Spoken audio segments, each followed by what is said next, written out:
오늘은 이제 에스라 느헤미야를 한번 해보려고 합니다. 아직 선지서를 들어가려면 조금 남았어요. 남은 역사가 조금 있어요.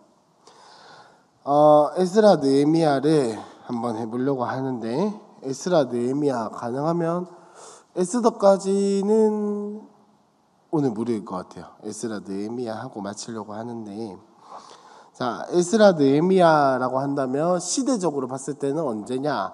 포로 귀환 시대죠. 포로 귀환 시대. 포로 잡혀갔다가 이제 돌아와가지고 예루살렘에서 다시 성전을 짓고 성벽을 짓고 하는 그 시기를 에스라 느헤미야 시대라고 합니다. 그래서 에스더서는 사실 어디에 있냐면 에스라와 느헤미야의 그 중간쯤 어딘가에 있어요. 그러니까 에스라에서 느헤미야까지 이야기가 시간만으로 따지고 보면, 연도로만 따지고 보면 한 100년 정도의 시간이 흐르고 있거든요. 중간에 이게 에스라라든지 에스라에서 이게 그 영어로 하면 스킵, 한국어가 갑자기 생각이 안 나요.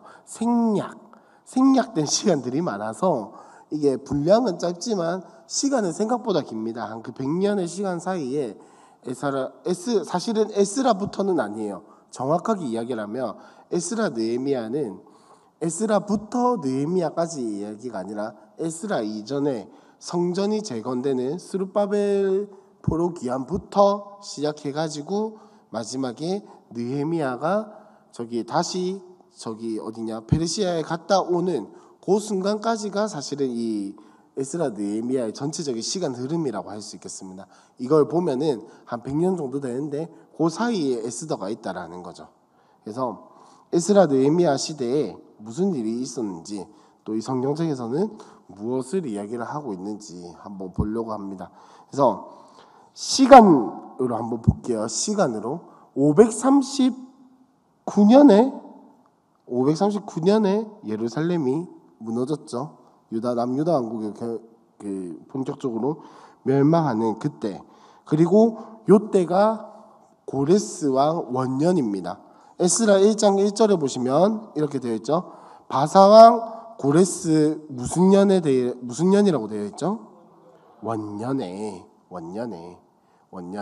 요때부터 여호와께서 예레미야의 입을 통해서 하신 말씀을 이루게 하시려고 바사왕 고레스의 마음을 감동시켜서 온 나라에 공포도 하고 조서도 내려가지고 사람들을 예루살렘으로 복귀를 시키죠.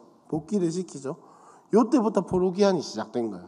요때부터 포로기한이 어느 날 한순간에 다 같이 이렇게 된 게 아니라 1차, 2차, 3차, 그리고 그 사이사이에 우리가 알지 못하는 쫌쫌따리 이렇게 해가지고 옮겨지는 그런 게 전체적인 큰 흐름이에요. 그러니까 포로기한은 절대 한 번에 이루어진 게 아닙니다.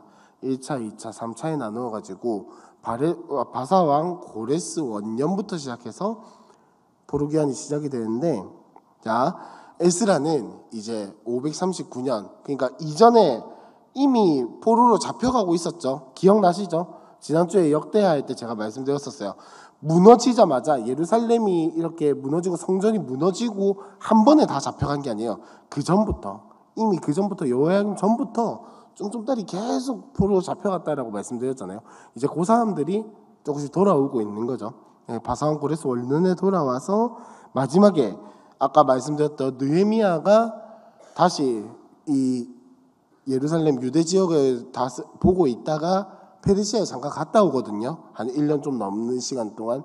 그때가 아마 추정하기로는 422년쯤, 그러니까 한 420년, 430년 요 왔다 갔다 하는 요 사이인데 한 100년 정도의 시간의 간극이 있다라는 거예요. 이거를 이제 한번 보도록 하겠습니다. 이제 시작은 바사왕 고레스 원년이에요. 그래서 세스바살이라고도 하고 스룹바벨이라고도 하는데, 여기에서도 말이 많죠. 사실 세스바살이 누구냐, 그럼 스룹바벨은 누구냐. 자, 뭘 봐야 하냐면 성전의 기초를 놓는다 할 때 이 에스라 1장에서는 스룹바벨이 성전의 기초를 놓았다고 하는데, 또 뒤에 보면은 세스바살이 놓았다라고 이렇게 이야기를 하거든요.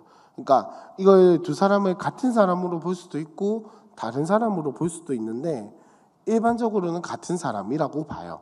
별명이라고 생각하시면 될 것 같아요. 그러니까 성경 에스라를 보시면서 세스바살이나 스룹바벨이나 그냥 똑같은 사람이구나라고 생각을 하시면 되겠습니다. 그렇게 해서 이야기가 넘어가게 되면은 그렇게 해서 스룹바벨부터 사람들이 돌아오죠.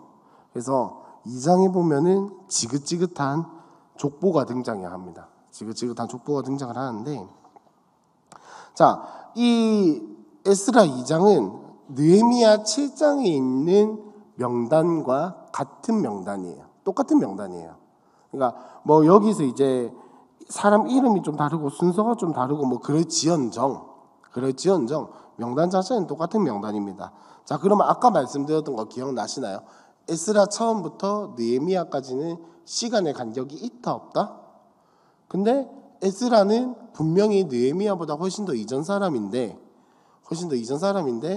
왜 지금 바사왕 고레스 원년의 이야기를 하면서 나중에 느헤미야 때 돌아온 사람들의 명단과 똑같은 명단의 이야기를 하고 있냐? 시간 차이가 나잖아요, 그죠? 그러면 이때 돌아온 사람이랑 느헤미야 때 돌아온 사람이랑 사람이 같을까요, 틀릴까요?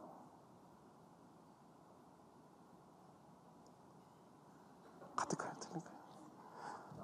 당연히 다르겠죠. 1차 때 돌아온 사람, 2차 때 돌아온 사람, 3차, 1차 때 돌아온 사람이 다시 잡혀갔다가 다시 돌아오지 않는 이상이야 당연히 다 다르겠죠.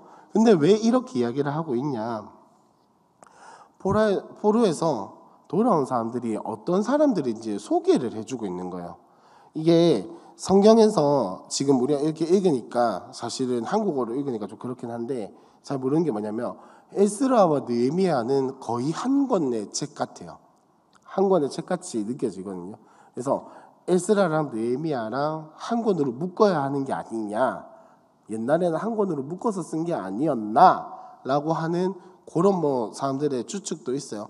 하지만 뭐 어쨌든 나눠줬으니까 우리는 그거에 연연해야 할 바가 아니고 그만큼 내용의 긴밀성이 있다라는 거예요. 자, 그러면 에스라랑 느헤미야랑 내용의 긴밀성이 있고 통일된 내용이라고 한다면 에스라 2장과 느헤미야 7장에 똑같은 명단이 나온다라는 거는 중요하다, 중요하지 않다?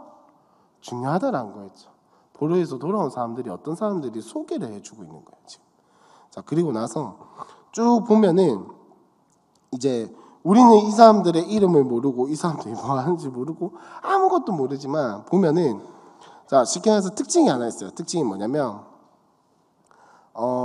이제 이 명단의 이름들을 쭉 보면은 사람들이 포로 기간에 오래 살았잖아요. 그러면 쓰는 말도 바뀌고 언어도 바뀌고 지칭하는 용어도 바뀌고 70년이라는 세월이 절대 짧은 세월이 아니잖아요. 그럼 그 기간 동안 지역의 이름도 바뀔 것이고, 저는 옛날에 서동에 살았었거든요. 우리 교회는 구서동에 있죠. 구서동이 왜 구서동이 되는지 아시나요? 서동이 되면서 구서동이 된 거예요. 옛 구자예요. 옛 구자. 그러니까 구서동이 옛날에는 서동이었어요.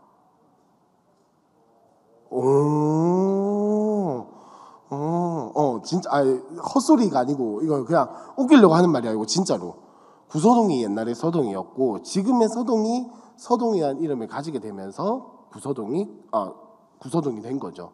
말이 좀 이상하긴 한데 뭐 아무튼 그렇게 된 거예요. 그러니까 그게 불과 뭐 100년이 지났겠습니까? 200년이 지났겠습니까? 해봤자 뭐 20-30년, 길어봐야 뭐 60-70년 이렇게 됐겠죠.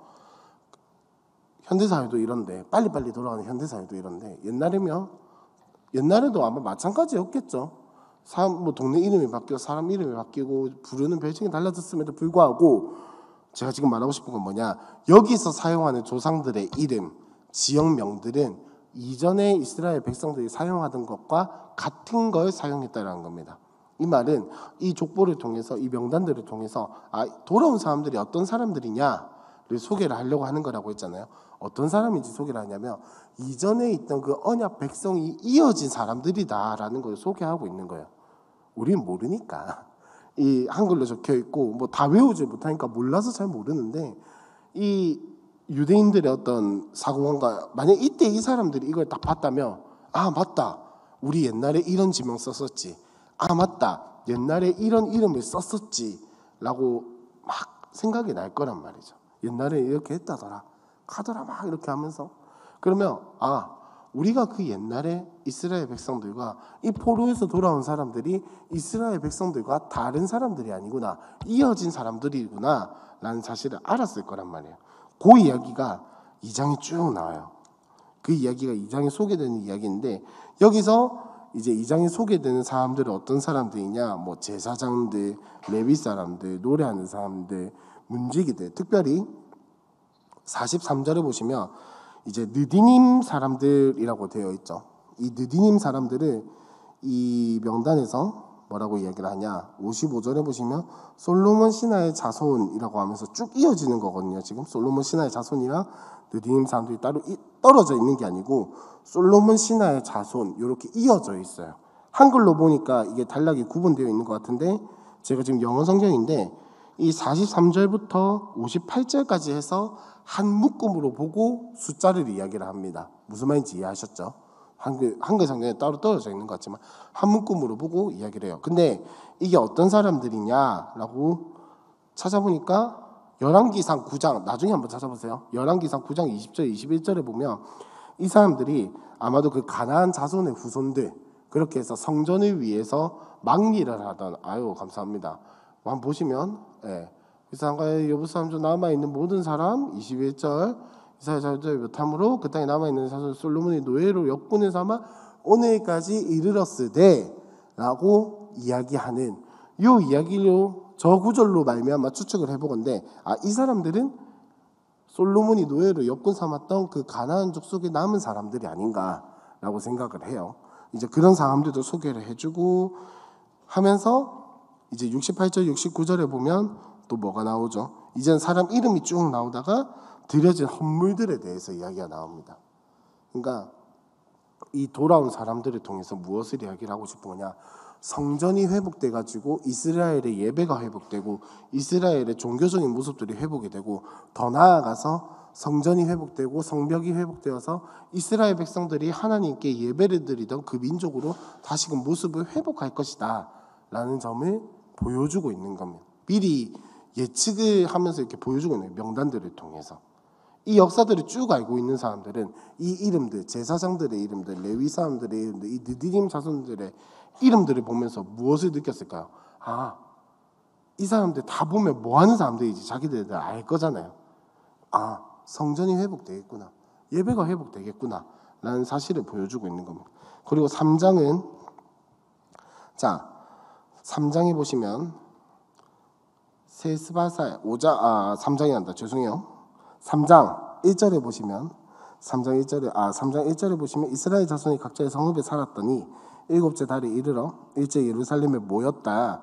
요사닥의 아들 예수아와 그의 형제 제사장들과 스알디엘의 아들 스룹바벨과 이제 그의 형제들이 다 일어나 이스라엘의 하나님의 제단을 만들고 하나님의 사람 모세의 율법하는 대로 그 번제를 그 위에서 드리려 할세라고 되어 있습니다. 자, 이 사람들이 지금 성전을 재건하려고 하는데, 재건하기 전에 자, 이 건물을 지으려면 뭐부터 해야 하죠?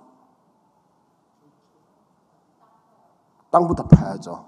땅 파고 기초하고 기초공사하고 그 다음에 골조를 올려야지. 안 그랬다가는 폭삭 무너지기 쉬우니까. 근데 이 사람들은 제일 먼저 하는 게 뭐냐? 우리나라에서 사퍼서 기공식 하는 것처럼 이 사람들은 예배를 드리는 거예요.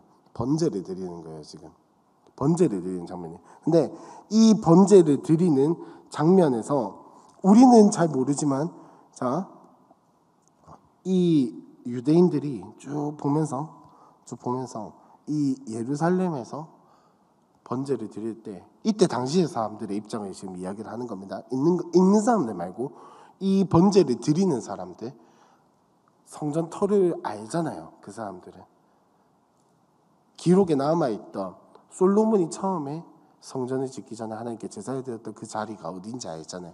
아마 그 자리가 아니었을까라고 추측을 해봐요. 그러니까 이 사람들은 지금 성전을 짓기 전에 솔로몬이 하나님 앞에 제사를 드렸던 것처럼 자신들 또한 하나님 앞에 제사를 드리면서 특별히 번제를 드리거든요. 번제가 의미하는 바 중에 하나는 헌신입니다. 헌신. 번제가 의미하는 바 중에 하나는 이 번제를 드리면서 내가 이 여호와의 성전을 다시 짓는 일에 헌신하겠다.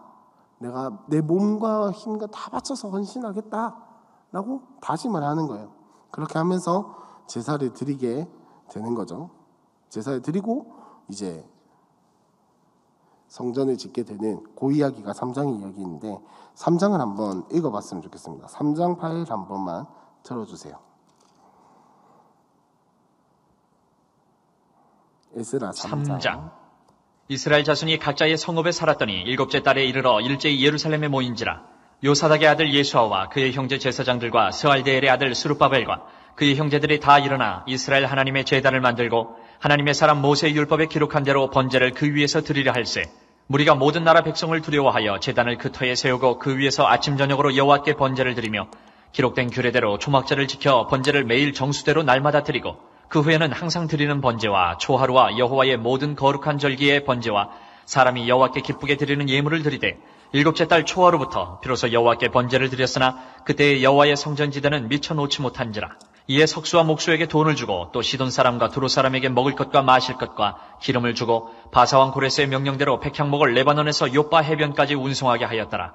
예루살렘에 있는 하나님의 성전에 이른 지 2년 둘째 달에 스알디엘의 아들 스룹바벨과 요사닥의 아들 예수아와 다른 형제 제사장들과 레위 사람들과 무릇 사로잡혔다가 예루살렘에 돌아온 자들이 공사를 시작하고 20세 이상의 레위 사람들을 세워 여호와의 성전 공사를 감독하게 하며 이에 예수아와 그의 아들들과 그의 형제들과 간미엘과 그의 아들들과 유다 자손과 헤나닷 자손과 그의 형제 레위 사람들이 일제히 일어나 하나님의 성전 일꾼들을 감독하니라. 건축자가 여호와의 성전에 기초를 놓을 때에 제사장들은 예복을 입고 나팔을 들고 아삽 자손 레위 사람들은 제금을 들고 서서 이스라엘 왕 다윗의 규례대로 여호와를 찬송하되 찬양으로 화답하며 여호와께 감사하여 이르되 주는 지극히 선하심으로 그의 인자하심이 이스라엘에게 영원하시도다 하니 모든 백성이 여호와의 성전 기초가 놓임을 보고 여호와를 찬송하며 큰 소리로 즐거이 부르며 제사장들과 레위 사람들과 나이 많은 족장들은 첫 성전을 보았으므로 이제 이 성전의 기초가 놓임을 보고 대성통곡하였으나 여러 사람은 기쁨으로 크게 함성을 지르니 백성이 크게 외치는 소리가 멀리 들리므로 즐거이 부르는 소리와 통곡하는 소리를 백성들이 분간하지 못하였더라. 자, 여기서 스룹바벨 성전을 지을 때 기초를 놓는 걸 보고 솔로몬 이전에 성전을 봤던 사람들은 솔로몬 때 성전을 봤던 사람들은 지금 통곡하면서 운다라고 되어 있잖아요. 왜겠습니까? 그 솔로몬 성전보다 이 스룹바벨 성전이 너무 보잘것없을 것 같아서 기초를 놓았을 때 사실 기초만 놓으면 건물의 사이즈가 딱 보이잖아요. 그걸 보고 슬퍼하는 이유는 솔로몬 성전보다 근데 여러분 재밌는 건 뭐냐면 고레스가 처음에 명령했던 성전의 사이즈는 솔로몬 성전보다 아마도 컸을 거예요. 무슨 말이냐? 자, 솔로몬 때 성전에 너비가 60규빗이고 하여튼 직사각형으로 해가지고 조금 이렇게 했다면 고레스 때는 이제 길이는 나오지 않았는데 너비는 똑같은데 높이가 2배였어요. 솔로몬 성전의 딱 2배. 처음에 고레스가 지으라고 한 사이즈는 그래요. 그러면 높이가 일단 2배라는 거는 그만큼 사이즈가 훨씬 더 컸겠죠. 같은 이 길이라고 해도 훨씬 더 컸을 텐데 지금 이 사람들이 시작한 요 성전 건축의 시작은 굉장히 보잘것없는 이 어떤 그만큼 이스라엘 백성들이 힘이 많이 빠진 거죠. 힘이 많이 빠지고 하나님에 대해서 잘 알지도 못하고 분명히 고레스가 그만큼 지으라고 했으면은 그렇게 자기가 말 뱉어놓고 지원을 대충 해주지 않았을 거잖아요. 이 고대 근동사를 보면은 이 고레스라는 사람은 이런 민족들을 풀어줘가지고 강성하게 키운 다음에 자신의 세력으로 삼아서 자신의 우호국으로 삼아가지고 자신과 친구해서 주변 나라들이 이 세력을 건드리지 못하게 하는 그런 외교 정책을 폈단 말이에요. 그러면 대충 지원해주진 않았을 거잖아요. 자신의 우호국으로 만들어야 하니까. 분명히 지원을 빵빵하게 해줬을 텐데 이 이스라엘 백성들의 모습은 전혀 그렇지 못했다. 그리고 여러분 기억나시겠지만 학개와 스가랴 때의 이스라엘 백성들의 모습이 어땠습니까? 하나님의 성전을 짓자 이래놓고 짓다가 말고 완벽한 집을 만들고 자신의 배를 불리는 그런 모습들을 통해 보면서 이 사람들은 아직까지 성전에 대한 개념이 잘 없는 하나님의 집에 대한 개념이 이전에 있는 사람들과는 확실히 다른 사람들이구나라는 것을 보여주고 있는 거라고 생각을 합니다. 이렇게 3장의 이야기를 통해서 자, 성전 건축이 일단 시작은 됐어요. 근데 시작은 됐는데 문제는 뭐냐? 괴롭히는 사람들이 나타난 거죠. 4장 1절에 보면 사로잡혔던 자들의 자손이 이스라엘 하나님 여호와의 성전을 건축을 한다 함을 듣고 이제 유다와 베냐민의 대적들이 듣고 왔다고 합니다. 여기서 말하는 유다와 베냐민의 대적은 누구냐면 이제 북이스라엘이 아수르에 의해서 멸망당했을 때에 사마리아 지역으로 이주해 온 이방 사람들일 거다라고 추측을 합니다. 그러니까 이 이스라엘 백성들에 대해서 안 좋은 인식을 이미 갖고 있는 사람들이에요. 이미 갖고 있는 사람들이고 이미 한번 공격을 해봤던 사람들이에요.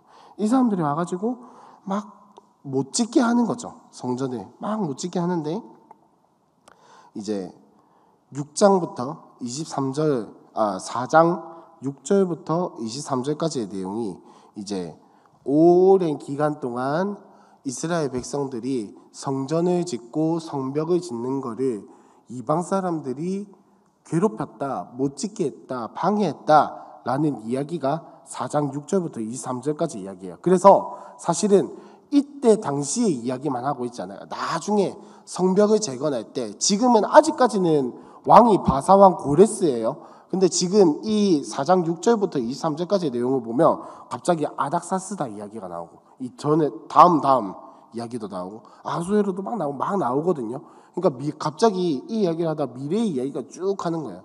이건 뭐냐 뭐 예언이라든지 그런 게 아니라 이 성경 특히 이 구약을 쓸 때 성경에 쓰던 이 당시의 문화와 어떤 문학적인 기법이 뭐였냐면 갑자기 뜬금없는 이야기에 톡 넣어요.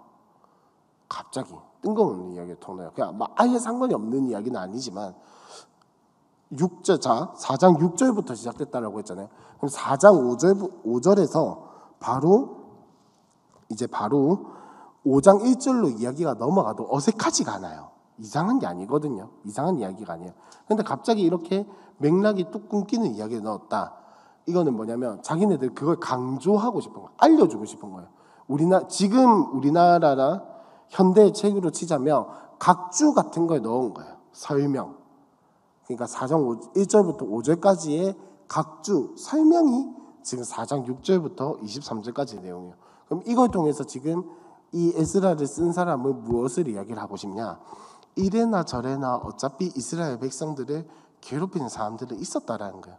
이것 때문에 성전 건축이 지체되고 중지되었던 것은 사실은 이 사람들이 괴롭혀서 힘들어서 그런 게 아니라 이 이스라엘 백성들, 유다 백성들의 믿음의 문제였다라는 걸 말하고 싶었던 거예요. 자, 성전 때만 괴롭히는 사람이 있었냐? 아니다. 나중에 봐라. 성벽 때도 괴롭히는 사람이 있었다. 뭘 해도 괴롭히는 사람은 있고 뭘 해도 대적은 있다. 근데 그 대적 때문에 못한다라고 핑계하는 것은 안 하겠다는 소리고 그거는 그 사람들의 대적들의 문제가 아닌 너의 믿음의 문제다라는 것을 보여주고 싶은 거예요. 근데 사실 그냥 읽으면은 뭐지? 라고 하겠죠. 뭐지? 라고 하는 그런 부분인데 이제 그렇다라는 것만 알아두시면 될 것 같습니다. 자, 그래서 여기서 4장 5절에서 제가 아까 5장 1절로 이야기가 바로 넘어가도 어색하지 않은 거라고 말씀을 드렸어요. 근데 여기에 시간의 간격이 있어요. 한 18년 정도. 맞나? 네, 18년 정도의 시간 간격이 있어요. 무슨 말이냐면 자, 학계랑 스가랴의 내용이 혹시 이제 여기서부터 시작이 되는 거거든요. 5장 1절부터 학계와 스가랴의 내용이 시작이 되는 거예요. 선지서. 자, 학계와 스가랴의 내용이 뭡니까? 성전 빨리 다시 지어라죠.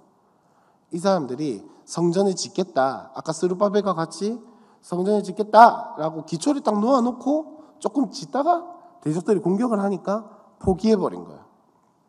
포기해버리고 더 이상 못하겠다. 근데 더 이상 못한다. 손 탁 놓아버린 거죠. 그 이야기가 5장 1절부터 시작되는 거예요. 그래서 하나님께서 학계와 스가랴를 통해서 정신 안 차릴래 라고 말씀하시는 게 이 5장의 내용입니다. 5장을 한번 읽어보도록 할게요. 5장 한번 들어주세요. 5장 선지자들 곧 선지자 학개와 이또의 손자 스가랴가 이스라엘의 하나님의 이름으로 유다와 예루살렘에 거주하는 유다 사람들에게 예언하였더니 이에 스알디엘의 아들 스룹바벨과 요사닥의 아들 예수아가 일어나 예루살렘에 있던 하나님의 성전을 다시 건축하기 시작하며 하나님의 선지자들이 함께 있어 그들을 돕더니 그때 유브라데강 건너편 총독 다뜨네와 스달보스네와 그들의 동관들이 다 나와 그들에게 이르되 누가 너희에게 명령하여 이 성전을 건축하고 이 성곽을 마치게 하였느냐 하기로 우리가 이 건축하는 자의 이름을 아뢰었으나 하나님이 유다 장로들을 돌보셨으므로 그들이 능히 공사를 막지 못하고 이 일을 다리오에게 아뢰고 그 답장이 오기를 기다렸더라. 유브라데강 건너편 총독 다뜨네와 스달보스네와 그들의 동관인 유브라데강 건너편 아바삭 사람이 다리오 왕에게 올린 글의 초보는 이러하니라. 그 글에 일러서되 다리오 왕은 평안하 없어서 왕께 아뢰옵나이다. 우리가 유다도에 가서 지극히 크신 하나님의 성전에 나아가 본즉 성전을 큰 돌로 세우며 벽에 나무를 얹고 부지런히 일하므로 공사가 그 손에서 형통하옵기에 우리가 그 장로들에게 물어보기를 누가 너희에게 명령하여 이 성전을 건축하고 이 성곽을 마치라고 하였느냐 하고 우리가 또 그 우두머리들의 이름을 적어 왕에게 아뢰고자 하여 그들의 이름을 물은즉 그들이 우리에게 대답하여 이르기를 우리는 천지의 하나님의 종이라. 예전에 건축되었던 성전을 우리가 다시 건축하노라. 이는 본래 이스라엘의 큰 왕이 건축하여 완공한 것이었으나 우리 조상들이 하늘에 계신 하나님을 노엽게 하였으므로 하나님이 그들을 갈대아 사람 바벨론 왕 느부갓네살의 손에 넘기심에 그가 이 성전을 헐며 이 백성을 사로잡아 바벨론으로 옮겼더니 바벨론 왕 고레스 원년에 고레스 왕이 조서를 내려 하나님의 이 성전을 다시 건축하게 하고 또 느부갓네살이 예루살렘 하나님의 성전 안에서 금은 그릇을 옮겨다가 바벨론 신당에 두었던 것을 고레스 왕이 그 신당에서 꺼내어 그가 세운 총독 세스바살이라고 부르는 자에게 내주고 일러 말하되 너는 이 그릇들을 가지고 가서 예루살렘 성전에 두고 하나님의 전을 제자리에 건축하라 하며 이에 이 세스바살이 이르러 예루살렘 하나님의 성전 지대를 놓았고 그때로부터 지금까지 건축하여 오나 아직도 마치지 못하였다 하였사오니 이제 왕께서 좋게 여기시거든 바벨론에서 왕의 보물전각에서 조사하사 과연 고레스 왕이 조서를 내려 하나님의 이 성전을 예루살렘에 다시 건축하라 하셨는지 보시고 왕은 이 일에 대하여 왕의 기쁘신 뜻을 우리에게 보이소서 하였더라.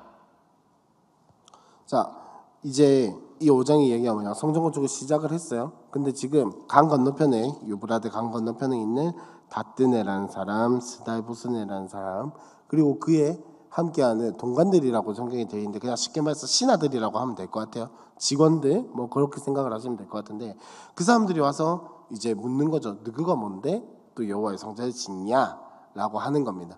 그래서 허가 받았냐라고 물어보는 거예요. 허가 받았냐? 용도 변경했냐? 산지 변경했냐? 건축물 올려도 된다고 허가 받았냐?라고 이제 물어보는 거죠.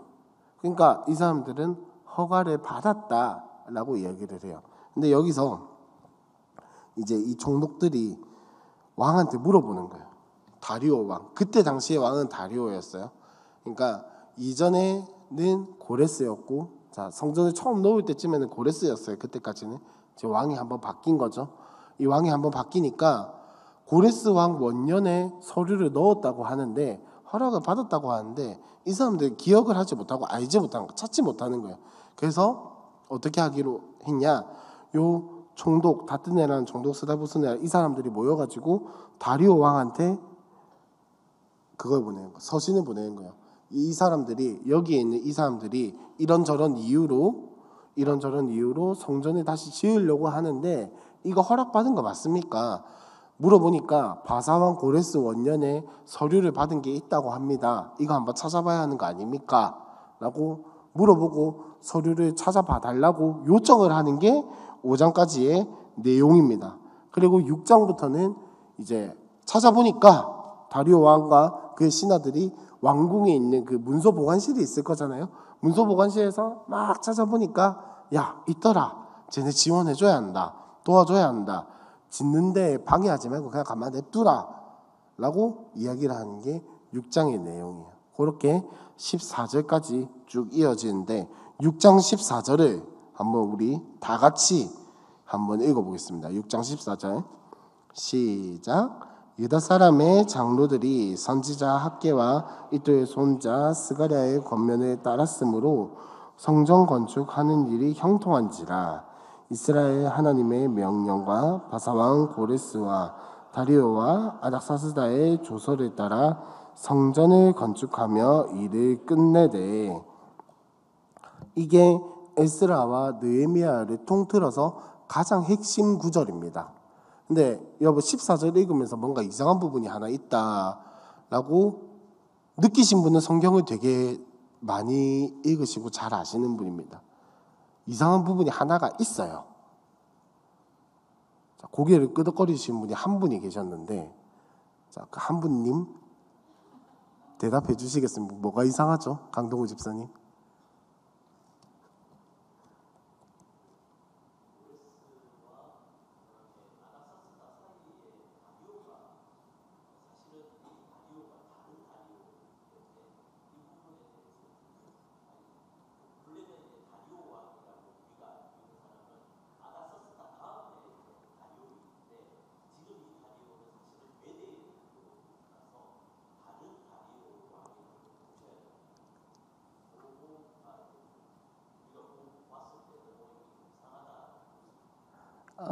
쉽게 말하면 저기 무슨 말이냐면 시간이 다르다라는 거예요. 시간이 다르다. 이 사람이 지금 여기서 나오면 안 돼요. 나올 수 없는 거예요. 근데 아까 그 명단 이야기를 하면서도 말씀드렸지만 에스라와 느헤미야는 거의 한 권의 책에 가깝다라고 말씀을 드렸잖아요. 그러니까 이 사람을 쓰면서 지금 계속해서 통합을 해서 이야기를 하고 있는 거예요. 시간에 약간 그러니까 헷갈렸다라기보다는 자신이 말하는 바를 분명하게 의도하고 싶어서 말하고 싶어서 시간을 자꾸 대통합을 시키고 있는 거예요. 쉽게 말하면 그런 거거든요. 답변해 주셔서 너무 감사하고, 어쨌든 지금 이 시간을 다 통합하면서 이야기를 하고 싶은 건 뭐냐, 하나님께서 명하신 일을 할 때 하나님이 형통하게 하시고 하나님이 약속하신 것을 반드시 지키시며 그것을 이루어 가신다라고 하는 게 요 성전과 성벽의 이야기를 통해서 하고 싶은 말이에요. 근데 사람은 자꾸 대적들이 우리를 괴롭힙니다. 힘들게 합니다. 도저히 지을 수 없는 환경입니다. 안 됩니다. 라고 이야기를 하고 있는 거예요. 근데 하나님은 이전에 있었던 일도 다시금 기억나게 하시고, 이전에 있었던 어떤 어려움과 이런 것들도 지금 계속해서 어차피 있어 오지 않았냐. 그러니까 있어 왔으니 어차피 참아야 한다. 이게 아니라 하나님이 하시는 일들 이전에 보면 그때는 대적들이 없었냐. 근데 하나님께서 다 해결해 주시지 않았냐. 지금도 마찬가지다라는 거예요. 벽이 있어 보이고 힘들어 보이고 어려움이 있어 보여도 하나님께서 약속하신 일 반드시 해내가시는 거를 너희가 지금까지 보지 않았냐. 앞으로도 하나님은 그렇게 하실 것이다 라는 것을 보여주고 있는 거죠. 그 말을 하고 싶은 거예요. 에스라를 쓴 사람은. 자, 그러고 나서 이제 6장 15절부터는 무슨 이야기를 하냐.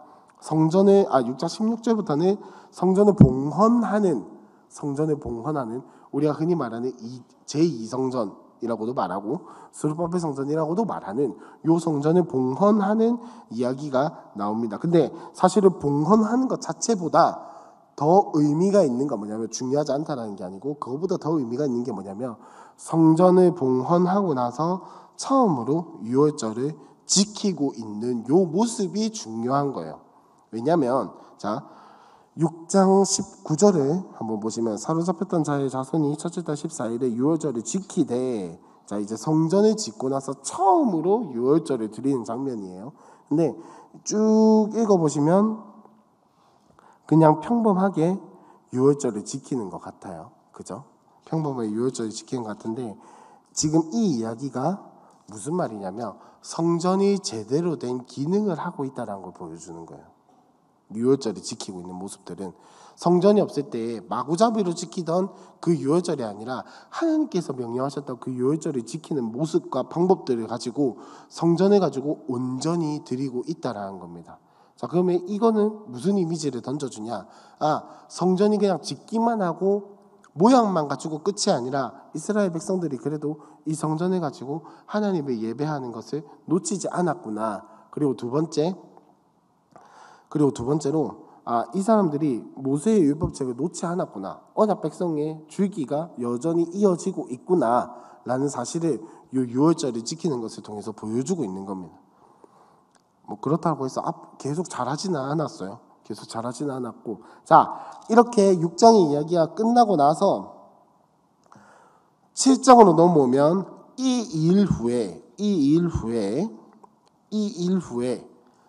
어느 정도의 기간을 두고 이야기를 하는 거, 어느 정도 기간을 두고 난 뒤에 바사왕 아닥사스다 왕이 또 바뀌었어요. 시간의 흐름이 있다라는 거죠. 시간의 흐름이 쭉 있고 나서 이제 에스라라 하는 자가 있으니라라고 하면서 에스라 1장에서부터 6장까지는 에스라가 1도 등장하지 않다가 7장에서부터 비로소 에스라가 등장을 합니다. 자, 에스라가 등장을 했다라는 소리는 메모하시면 좋은데, 에스라가 등장을 했다는 소리는 2차 포로기한이 시작됐다라는 겁니다. 2차 포로기한. 자, 아까 에스라 1장에서는 첫 번째로 포로기한이 시작되었고, 이제 7장부터는 2차 포로기한이 시작되는 거예요. 2차 포로기한이 시작되어서 이제 에스라를 통해서 이스라엘 가운데 영적인 부흥이 일어나게 됩니다. 자, 앞에서는 일을 했죠. 성전을 짓고 하나님, 물론 이제 하나님과 관계하면서 의지하면서 이렇게 하나님과 관계 회복해 나가면서 건물을 지었지만은, 이제부터는 진짜로 이 사람들의 종교적인 개혁이 일어나거든요. 근데 자, 그럼 에스라는 두 부분으로 나눌 수 있어요.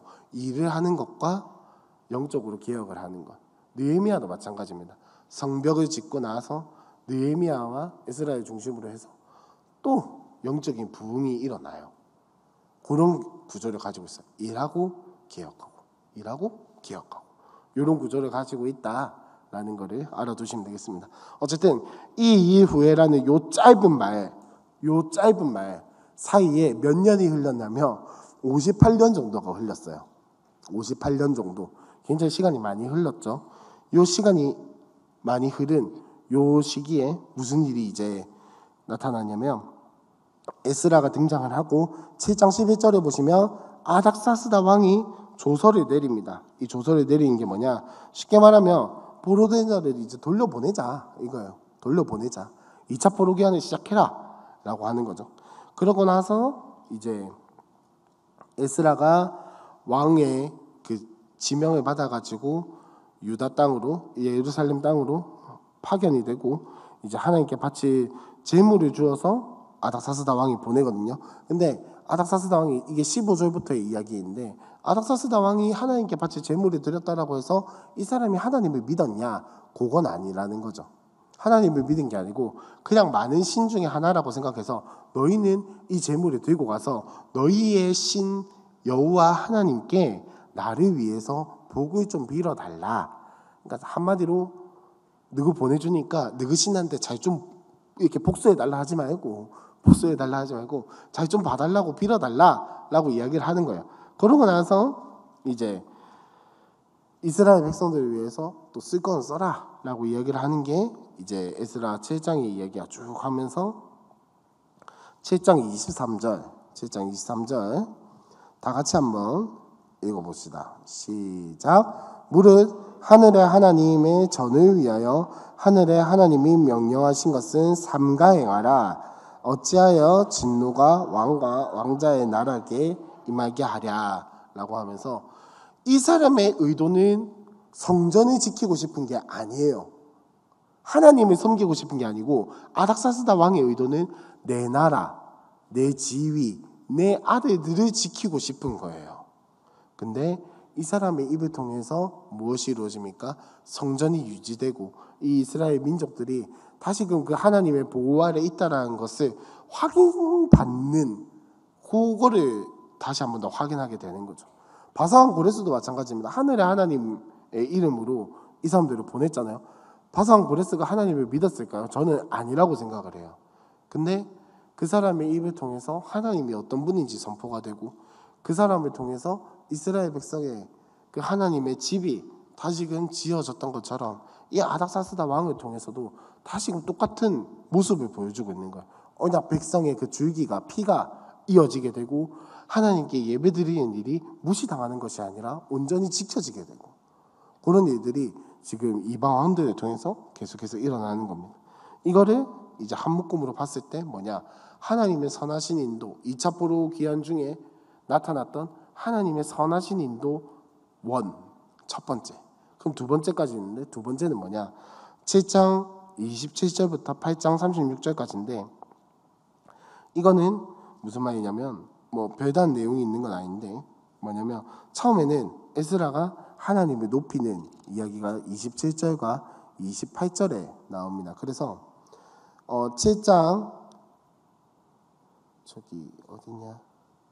7장 27절 말고, 죄송해요. 7장 27절 맞아요.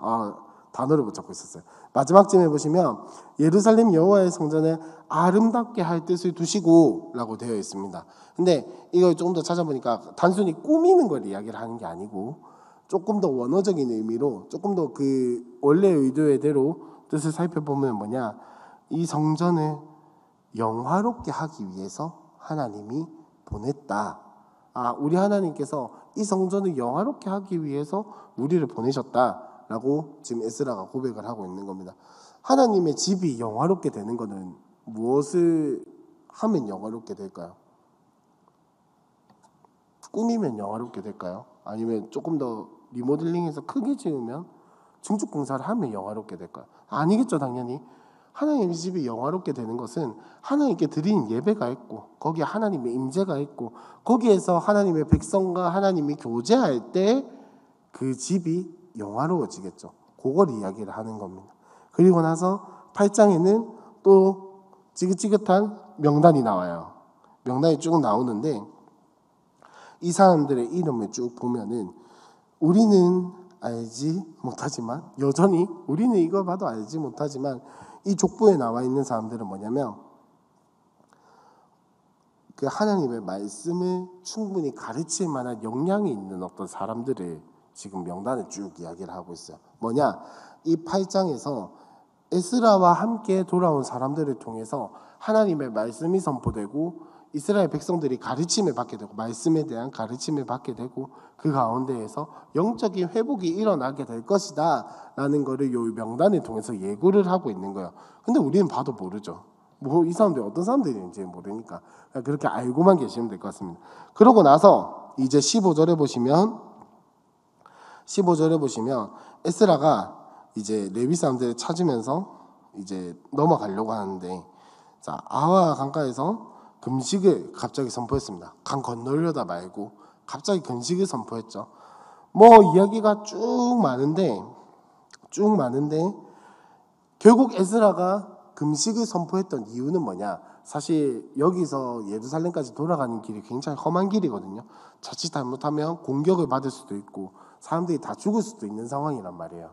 그럼 그 상황에서 해야 할 건 뭘까요? 자, 여러분들이 길을 가고 있는데 위협을 당해요. 누가 나를 죽이려고 해. 그럼 제일 먼저 해야 하는 게 뭔가요?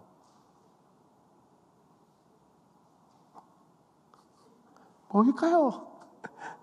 도움을 청하든지, 누군가에게 도움을 청하든지, 아니면 내가 살아남을 수 있는 뭔가 무기를 만들어 가지고 있든지, 나를 보호할 수 있는 어떤 대책을 강구를 해야 하잖아요. 에스라는 우리를 보호할 대책을 강구하는 것을 부끄러워해서 금식을 선포했습니다. 무슨 말이냐? 이 강가에서 예루살렘까지 가는 길이 굉장히 험하다라고 말씀드렸잖아요. 죽을 수도 있단 말이에요. 그래서 사람들의 여론이 뭐였냐면, 우리 다른 나라 군대에 도움을 좀 청하자. 이 일에 가다가 죽는다. 차라리 돌아가서 군대랑 다시 오자. 이런 게 사람들의 여론이었단 말이에요. 근데 에스라가 금식을 선포한 이유는 뭐냐? 내용을 쭉 읽어보시면, 야, 우리가 언제부터 사람의 군대를 의지했냐? 우리를 인도하신 여호와 하나님을 신뢰하는 민족 아니었냐? 참 쪽팔리는 일 아이가? 라고 하면서 금식을 선포한 거예요. 물론 아까 말했듯이 뭐 누가 가는데 우리를 죽이려고 하면 누가 도움을 청해야 돼요. 알겠죠, 여러분? 갑자기 그 자리에서 무릎 꿇고 기도한다고 되는 거 아닙니다. 아시겠죠? 근데 에스라는 지금 그런 걸 이야기를 하고 있는 거예요. 여호와 하나님을 신뢰하는 게 가장 첫 번째 아니냐? 여호와 하나님께 기도하고 묻는 게 가장 첫 번째 아니냐? 가장 첫 번째 아니냐? 근데 우리는 그런 거는 전혀 하지도 않고 사람의 도움부터 구하고 있는 이 언약 백성이 이렇다는 게 얼마나 쪽팔리는 모습이냐? 하나님 앞에 회개하자 라고 하면서 금식을 선포하는 게 8장의 이야기입니다. 그래서 이제 이런 일이 있고 나서 예루살렘에 잘 도착을 했어요.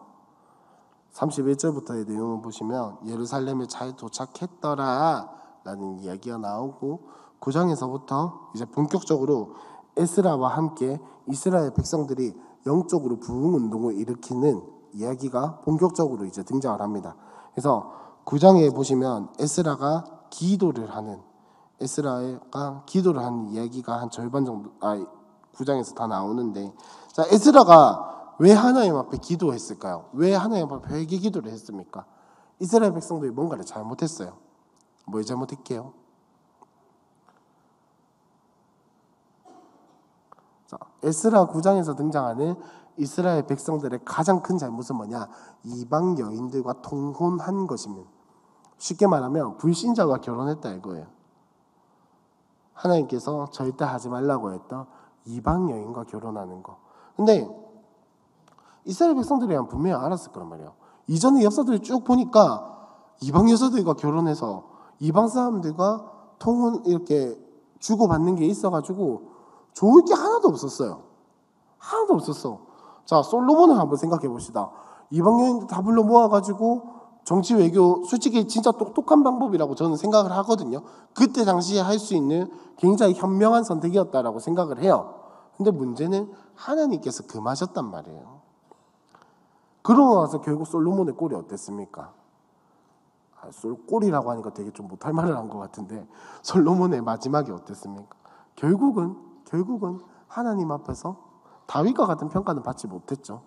그러니까 이방 여인들과 통혼하는 모습이 절대 좋지 않음에도 불구하고 이스라엘 백성들은 그 이전에 있었던 역사들은 싹 다 까먹고 이방 여인과 또 통혼하기 시작한 거예요.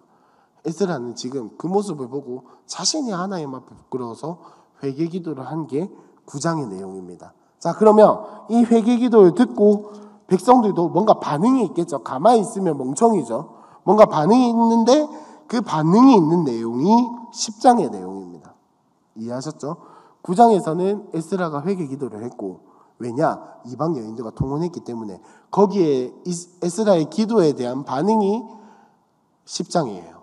자, 그럼 9장과 10장을 우리 이어서 한번 읽어보도록 하겠습니다. 들어주세요. 9장.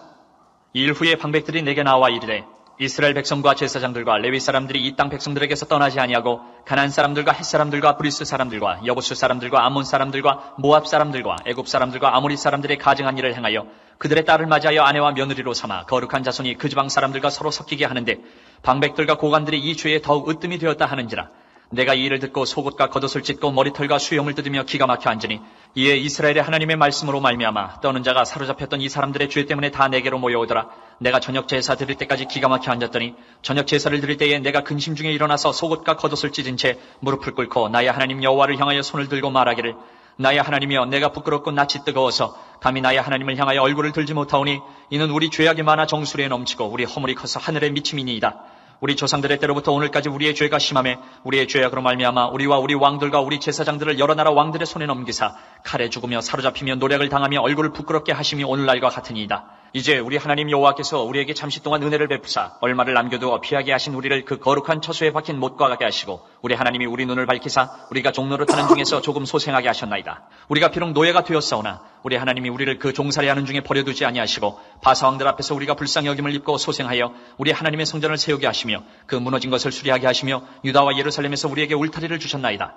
우리 하나님이여 이렇게 하신 후에도 우리가 주의 계명을 저버렸사오니 이제 무슨 말씀을 하오리까? 전에 주께서 주의 종 선지자들에게 명령하여 이르시되 너희가 가서 얻으려 하는 땅은 더러운 땅이니 이는 이방 백성들이 더럽고 가증한 일을 행하여 이 끝에서 저 끝까지 그 더러움으로 채웠습니다. 그런즉 너희 여자들을 그들의 아들들에게 주지 말고 그들의 딸들을 너희 아들들을 위하여 데려오지 말며 그들을 위하여 평화와 행복을 영원히 구하지 말라. 그리하면 너희가 왕성하여 그 땅의 아름다운 것을 먹으며 그 땅을 자손에게 물려주어 영원한 유산으로 물려주게 되리라 하셨나이다.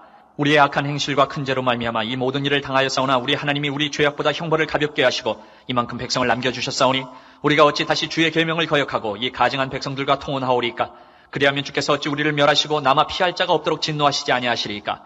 이스라엘의 하나님 여호와여 주는 의로우시니 우리가 남아 피한 것이 오늘날과 같사옵거늘 도리어 주께 범죄하였사오니 이로 말미암아 주 앞에 한 사람도 감히 서지 못하겠나이다 하니라. 10장. 에스라가 하나님의 성전 앞에 엎드려 울며 기도하여 죄를 자복할 때에 많은 백성이 크게 통곡하며 이스라엘 중에서 백성의 남녀와 어린아이의 큰 무리가 그 앞에 모인지라. 엘람 자손 중 여이엘의 아들 스가냐가 에스라에게 이르되 우리가 우리 하나님께 범죄하여 이 땅 이방 여자를 맞이하여 아내로 삼았으나 이스라엘에게 아직도 소망이 있나니 곧 내 주의 교훈을 따르며 우리 하나님의 명령을 떨며 준행하는 자의 가르침을 따라 이 모든 아내와 그들의 소생을 다 내보내기로 우리 하나님과 언약을 세우고 율법대로 행할 것이라. 이는 당신이 주장할 일이니 일어나소서 우리가 도우리니 힘써 행하소서 하니라. 이에 에스라가 일어나 제사장들과 레위 사람들과 온 이스라엘에게 이 말대로 행하기를 맹세하게 하며 무리가 맹세하는지라. 이에 에스라가 하나님의 성전 앞에서 일어나 엘리야십의 아들 여호하난의 방으로 들어가니라. 그가 들어가서 사로잡혔던 자들의 죄를 근심하여 음식도 먹지 아니하며 물도 마시지 아니하더니 유다와 예루살렘에 사로잡혔던 자들의 자손들에게 공포하기를 너희는 예루살렘으로 모이라. 누구든지 방백들과 장로들의 훈시를 따라 3일 내에 오지 아니하면 그의 재산을 정몰하고 사로잡혔던 자의 모임에서 쫓아내리라 하매 유다와 베냐민 모든 사람들이 3일 내에 예루살렘에 모이니 때는 9째 달 20일이라. 무리가 하나님의 성전 앞 광장에 앉아서 이 일과 큰 비 때문에 떨고 있더니 제사장 에스라가 일어나 그들에게 이르되 너희가 범죄하여 이방 여자를 아내로 삼아 이스라엘의 죄를 더하게 하였으니 이제 너희 조상들의 하나님 앞에서 죄를 자복하고 그의 뜻대로 행하여 그 지방 사람들과 이방 여인을 끊어버리라 하니 모든 회중이 큰 소리로 대답하여 이르되 당신의 말씀대로 우리가 마땅히 행할 것입니다. 그러나 백성이 많고 또 큰 비가 내리는 때니 능히 밖에 서지 못할 것이요 우리가 이 일로 크게 범죄하였음즉 하루 이틀에 할 일이 아니오니 이제 온 회중을 위하여 우리의 방백들을 세우고 우리 모든 성읍의 이방 여자에게 장가드는 자는 다 기한에 각고 우리 장로들과 재판장과 함께 오게 하여 이 일로 인한 우리 하나님의 진노가 우리에게서 떠나게 하소서 하나 오직 아사엘의 아들 요나단과 디과의 아들 야스야가 일어나 그 일을 반대하고 무슬람과 레위 사람 사프대가 그들을 돕더라. 사로잡혔던 자들의 자손이 그대로 한지라. 제사장 에스라가 그 종족을 따라 각각 지명된 족장들 몇 사람을 선임하고 10째 달 초하루에 앉아 그 일을 조사하여 첫째 달 초하루에 이르러 이방 여인을 아내로 맞이한 자의 일을 조사하기를 마치니라. 제사장의 무리 중에 이방 여인을 아내로 여기까지만 우리 읽어보도록 해요. 나머지는 다 누가 결혼을 했다, 이 사람들이 결혼을 했더라 라고 하는 이야기라서 뭐 굳이 안 읽으셔도 괜찮죠, 그죠? 읽는다고 해서 뭐 우리가 이스라엘 사람들처럼 다 아는 것도 아니니까. 무슨 이야기냐, 이렇게 이스라엘 백성들의 반응이 뭐였냐, 우리가 잘못했구나 깨달았어요. 그리고 나서 한 반응이 뭡니까? 쫓아내자 였죠.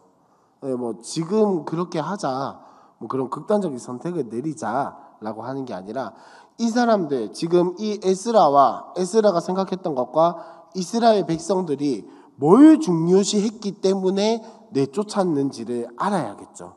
왜, 뭘 중요시했냐? 언약 백성의 공동체성을 중요시 여긴 거예요. 이 언약 백성이라는 이 공동체를 쉽게 놓아서는 안 되는구나. 사실 이방 사람들과 통혼한 이유가 뭐 있겠습니까? 하나님께 뭐 직접적으로 반항하려고 그랬겠어요? 아니겠죠. 우리가 언약 백성이라는 이 공동체성이 희미해졌기 때문에 자신이 보기에 좋은 사람을 데리고 와서 결혼한 거예요. 자신이 보기에 좋은 사람을 데리고 와서 결혼한 거예요. 그 이방 여자라도 상관이 없는 거예요. 왜냐? 나는 언약 백성이라는 하나님의 그 공동체를 지켜야 한다라는 개념이 희미하기 때문에. 그러니까 지금 이 이스라엘 백성들과 에스라가 결단한 건 뭐냐? 우리 가정이 조금 어려워지고 어쨌든 이방 여인과 결혼해서 나는 자녀도 내 자녀잖아요.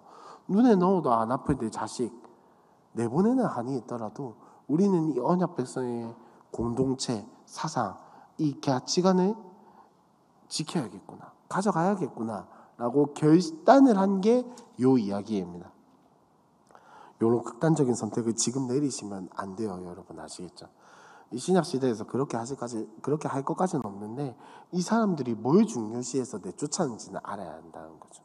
공동체성, 언약 백성이라는 이 가치관과 공동체성을 이 사람들이 지키려고 했다라는 게 에스라의 마지막 이야기예요.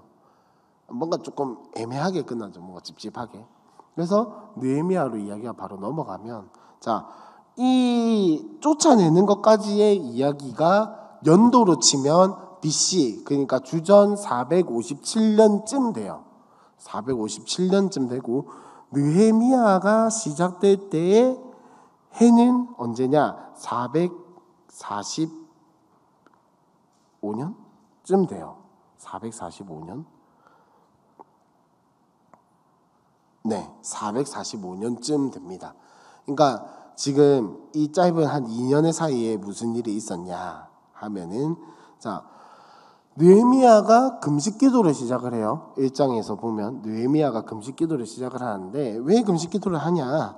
예루살렘의 소식을 듣고 이제 금식기도를 시작하는데 3절을 한번 보겠습니다. 3절에 보면 그들이 내게 이르되 사로잡히면 면하고 남아있는 자들이 그지만 거기에서 큰 환난을 당하고 능욕을 받으며 예루살렘의 성은 허물어지고 성문들은 불탔다 하는지라 라고 하는 이 이야기를 이제 느헤미야가 처음으로 듣게 된 겁니다. 느헤미야가 처음으로 듣게 된 거예요. 그러고 나서 느헤미야가 이제 금식 기도를 시작을 하는 거죠. 왜? 이 나의 동족들이 고통을 받고 있는 것을 굉장히 안타깝게 여기기 때문에 하나님께 기도를 시작하는 게 요 1장의 이야기입니다.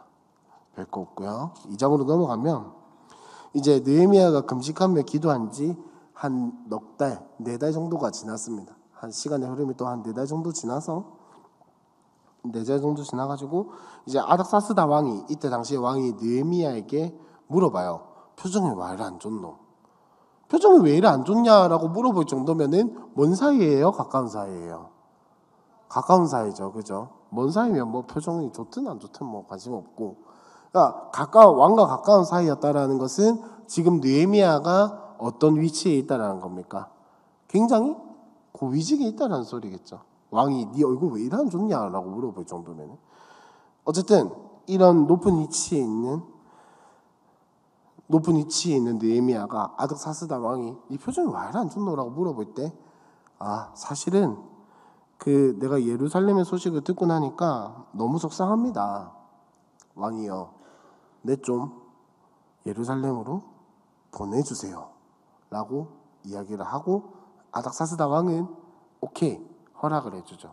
근데 이게 지금 무슨 말이냐면 저기 청와대에서 근무하다가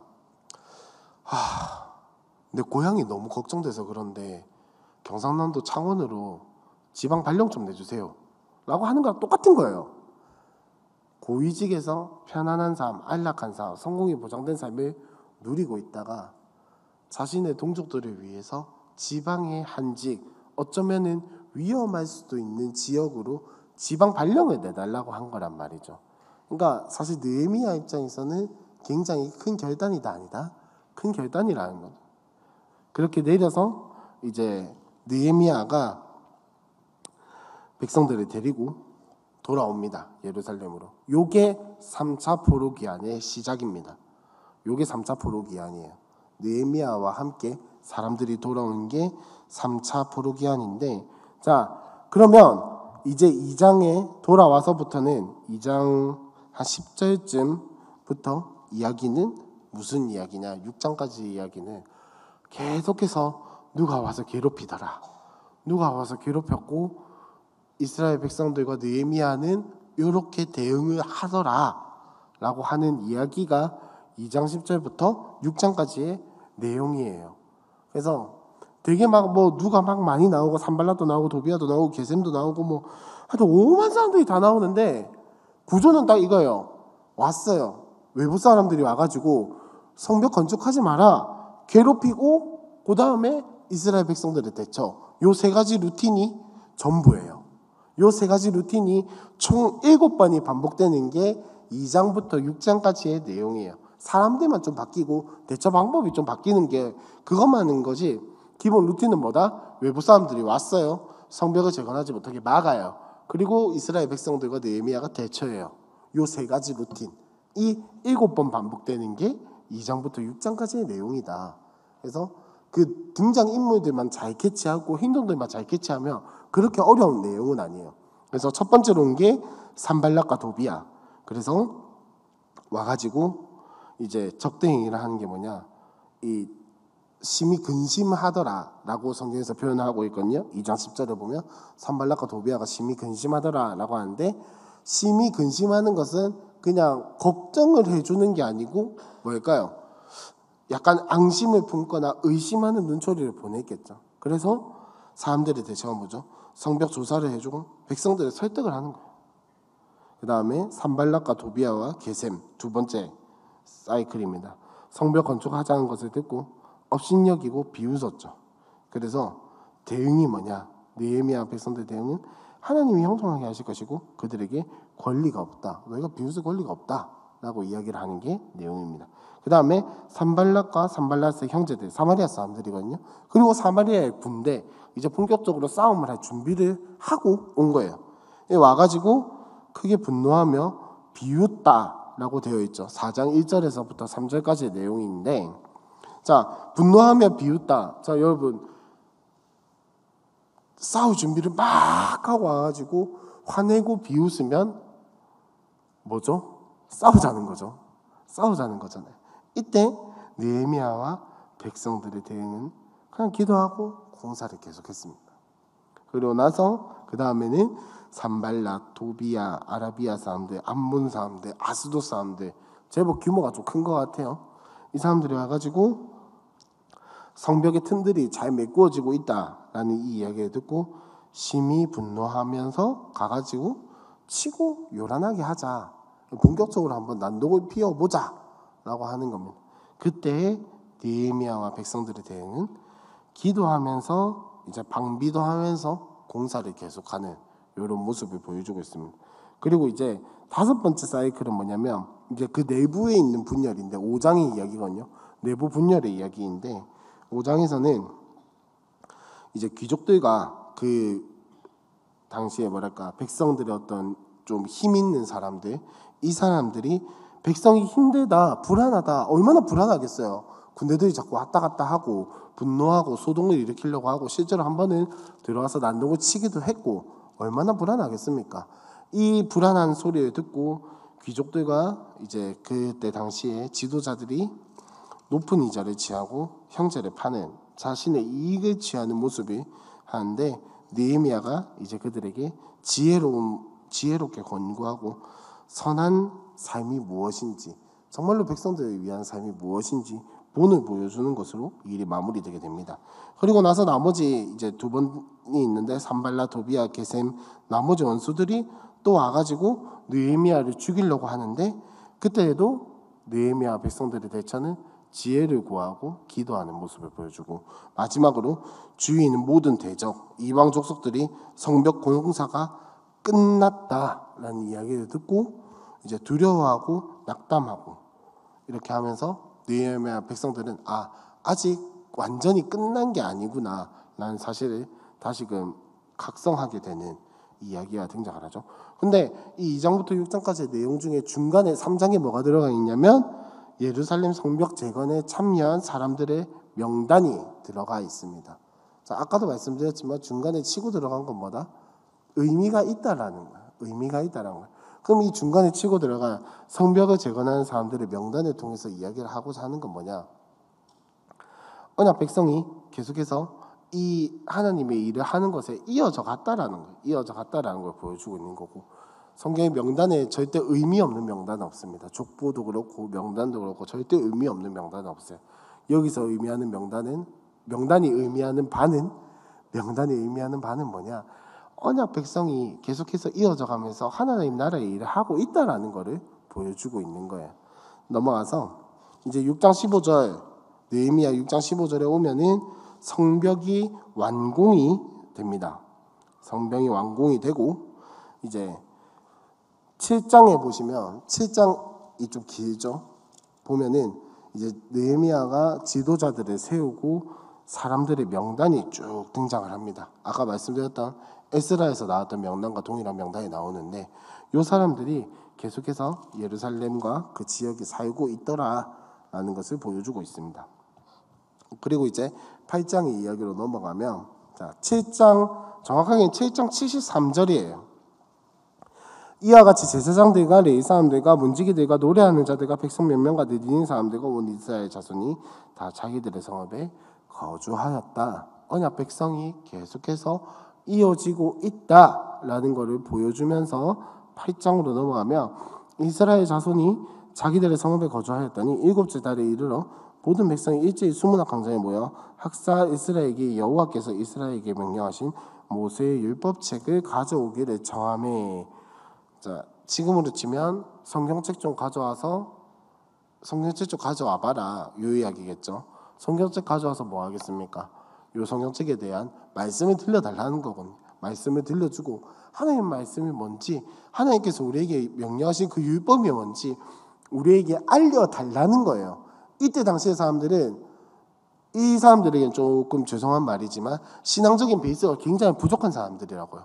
보로에서 돌아온 사람들이기 때문에 뭐 이전에 돌아왔던 사람들은 에스라와 또 이렇게 지속적으로 성전을 재건하는 요거들을 통해서 어느 정도 하나님의 말씀에 대해서 알고 경험을 했겠지만은 걔 중에는 또 아닌 사람들도 있단 말이에요. 그럼 이제 이 사람들은 에스라에게 요구하는 것이 뭐냐? 우리에게 하나님의 말씀을 가르쳐달라는 거예요.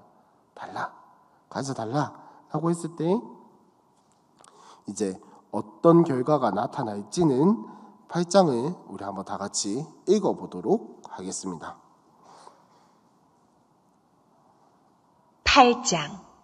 이스라엘 자손이 자기들의 성읍에 거주하였더니 일곱째 달에 이르러 모든 백성이 일제히 수문화 광장에 모여 학사 에스라에게 여호와께서 이스라엘에게 명령하신 모세의 율법책을 가져오기를 청하매 일곱째 달 초하루에 제사장 에스라가 율법책을 가지고 회중 앞 곧 남자나 여자나 알아들을 만한 모든 사람 앞에 이르러 수문화 광장에서 새벽부터 정오까지 남자나 여자나 알아들을 만한 모든 사람 앞에서 읽음에 못 백성이 그 율법책에 귀를 기울였는데 그때에 학사 에스라가 특별히 지은 나무 강단에 서고 그의 곁 오른쪽에 선자는 마디디아와 스마와 아나야와 우리야와 힐기야와 마아세야요 그의 왼쪽에 선자는 부다이야와 미사엘과 말기야와 하숨과 하스바따나와 스가랴와 무슬람이라. 에스라가 모든 백성 위에 서서 그들 목전에 책을 펴니 책을 펼 때에 모든 백성이 일어서니라.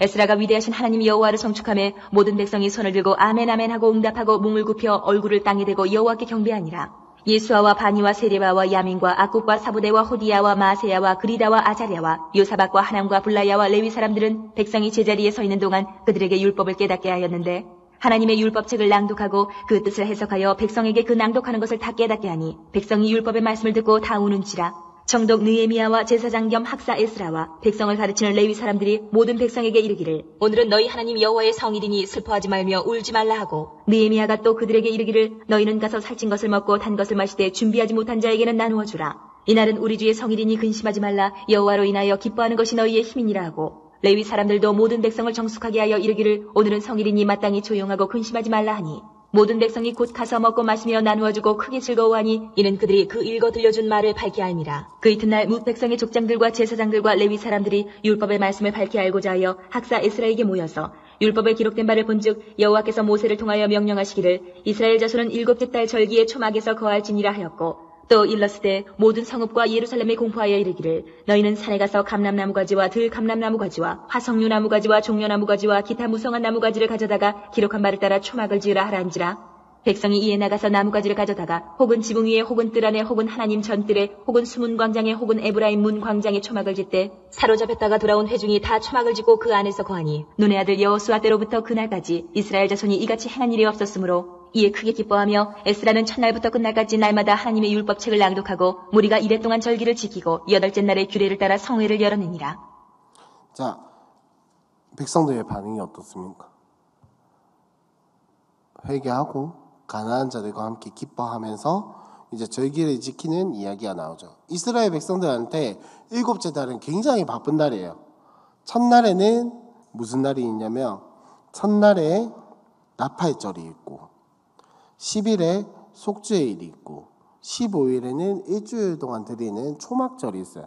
한 달 내내 절기예요. 한 달 내내 절기인 날인데 자, 그 달을 이제 하나님 앞에서 율법을 듣고 해석을 들으면서 울기 시작하고 회개하기 시작하고 가난한 자들과 함께 기뻐하며 나누고 초막절을 잘 지키는 요 모습을 보게 됩니다. 근데 여기서 한 가지 우리가 착각이라기보다는 절대 가볍게 넘기면 안 되는 것이 에스라의 입장에서는 13년 동안 말씀을 전한 결과예요. 에스라 입장에서는. 에스라가 이제 458년쯤에 이제 예루살렘에 도착을 해서 막 성전 재건하고 막 했었거든요. 요때 사역이 시작한 게 458년인데 요 일이 일어난 것은 445년 혹은 444년쯤이에요. 에스라 입장에서는 10몇 년 동안 백성들을 가만히 있었겠습니까? 뭐 건물만 짓고 넘어가진 않았겠죠. 계속해서 사람들에게 율법을 할 수 있는 대로 가르치고 말씀을 전하고 했단 말이에요. 근데 비로소 10몇 년이 지나서야 사람들이 물론 이제 그 중에서도 크고 작은 부흥들이 있었겠죠. 하지만 이렇게 모든 백성들이 하나님 말씀을 듣고 울고 가난한 자들과 기뻐하면서 절기를 지킨 것은 이번이 처음이라는 거예요. 결국 한 번에 일어난 일이 아니다라는 거를 우리가 절대 그냥 가볍게 넘겨서 한 번에 일어난 부흥이 아니다라는 거. 그거를 절대 잊지 말아야 할 것이고 그 다음에 이제 9장으로 넘어가면서 보시면 그달 스무 나흔 날, 그러니까 24일이라고 되어 있잖아요. 지금 상황이 어떠냐면, 자, 7월, 그러니까 이게 우리나라 달력이 아니라 이 이스라엘 백성의 달력으로 쳤을 때 7월 15일부터 22일까지 초막절이었어요. 그 다음 날 8장 18절에 보시면 뭐라고 되어 있죠? 8일째 날에 규례에 따라 성회를 열었다라고 되어 있죠. 초막절 마지막 날 성회를 열고 22일에 딱 끝났어요. 23일 날 잠깐 쉬었다가 24일부터 다시 한 번 더 하나님을 향한 부흥이 일어난 거예요. 자, 그 반응이 뭐냐? 첫 번째, 회개하는 거죠. 9장 1절에 보시면 이스라엘 자손이 다 모여서 금식하며 굵은 베옷을 입고 티끌을 무릅쓰며 라고 하면서 모든 이방 사람들과 절규하고 서서 자기의 죄와 조상들의 허물을 자복하고 라고 되어 있습니다. 긴 표현이지만 두 글자로 줄이면 회개예요. 회개. 자복하고 뭐 하고 했다 하지만 쉽게 말하면 회개했다라는 거예요. 하나님 앞에서 회개하고 그 다음 반응이 뭐죠? 말씀을 읽고 그 다음 반응이 뭐냐면 지금까지 지켜주신 하나님의 은혜에 대한 감사하는 찬양을 드리고 있는 겁니다. 요 세 가지가 9장 내용의 핵심이에요. 9장 한번 다 같이 읽어보겠습니다. 한번 들어주세요. 9장. 그달 29날에 이스라엘 자손이 다 모여 금식하며 굵은 베옷을 입고 티끌을 무릅쓰며 모든 이방 사람들과 절교하고 서서 자기의 죄와 조상들의 허물을 자복하고 이날에 낮 4분의 1은 그 제자리에 서서 그들의 하나님 여호와의 율법책을 낭독하고 낮 4분의 1은 죄를 자복하며 그들의 하나님 여호와께 경배하는데 레위 사람 예수아와 바니와 간미엘과 스바냐와 분니와 세레바와 바니와 그다니는 달에 올라서서 큰 소리로 그들의 하나님 여호와께 부르짖고 또 레위 사람 예수아와 간미엘과 바니와 하삼네아와 세레바와 호디아와 스바냐와 푸다히아는 이르기를 너희 무리는 마땅히 일어나 영원부터 영원까지 계신 너희 하나님 여호와를 송축할지어다. 주여 주의 영화로운 이름을 송축하올 것은 주의 이름이 존귀하여 모든 송축이나 찬양에서 뛰어남이니이다. 오직 주는 여호와시라. 하늘과 하늘들의 하늘과 이럴 성신과 땅과 땅의 만물과 바다와 그 가운데 모든 것을 지으시고 다 보존하시오니 모든 천군이 주께 경배하나이다. 주는 하나님 여호와시라. 옛적에 아브라함을 택하시고 갈대아 우르에서 인도하여 내시고 아브라함이라는 이름을 주시고 그의 마음이 주 앞에서 충성됨을 보시고 그와 더불어 언약을 세우사 가나안 족속과 헷 족속과 아모리 족속과 브리스 족속과 여부스 족속과 기르가스 족속의 땅을 그의 씨에게 주리라 하시더니 그 말씀대로 이루셨사오매 주는 의로우심이로소이다. 주께서 우리 조상들의 애굽에서 고난받는 것을 감찰하시며 홍해에서 그들의 부르짖음을 들으시고 이적과 기사를 베푸사 바로와 그의 모든 신하와 그의 나라 온 백성을 치셨사오니 이는 그들이 우리의 조상들에게 교만하게 행함을 아셨습니다. 주께서 오늘과 같이 명예를 얻으셨나이다. 또 주께서 우리 조상들 앞에서 바다를 갈라지게 하사 그들이 바다 가운데를 육지같이 통과하게 하시고 쫓아오는 자들을 돌을 큰 물에 던진같이 깊은 물에 던지시고 낮에는 구름 기둥으로 인도하시고 밤에는 불 기둥으로 그들이 행할 길을 그들에게 비추셨사오며 또 시내 산에 강림하시고 하늘에서부터 그들과 말씀하사 정직한 규례와 진정한 율법과 선한 율례와 계명을 그들에게 주시고 거룩한 안식일을 그들에게 알리시며 주의 종 모세를 통하여 계명과 율례와 율법을 그들에게 명령하시고 그들의 굶주림 때문에 그들에게 양식을 주시며 그들의 목마름 때문에 그들에게 반석에서 물을 내시고 또 주께서 옛적에 손을 들어 맹세하시고 주겠다고 하신 땅을 들어가서 차지하라 말씀하셨사오나 그들과 우리 조상들이 교만하고 목을 굳게 하여 주의 명령을 듣지 아니하고 거역하며 주께서 그들 가운데서 행하신 기사를 기억하지 아니하고 목을 굳게 하며 패역하여 스스로 한 우두머리를 세우고 종되었던 땅으로 돌아가고자 하였나이다. 그러나 주께서는 용서하시는 하나님이시라. 은혜로우시며 긍휼히 여기시며 더디 노하시며 인자가 풍부하심으로 그들을 버리지 아니하셨나이다.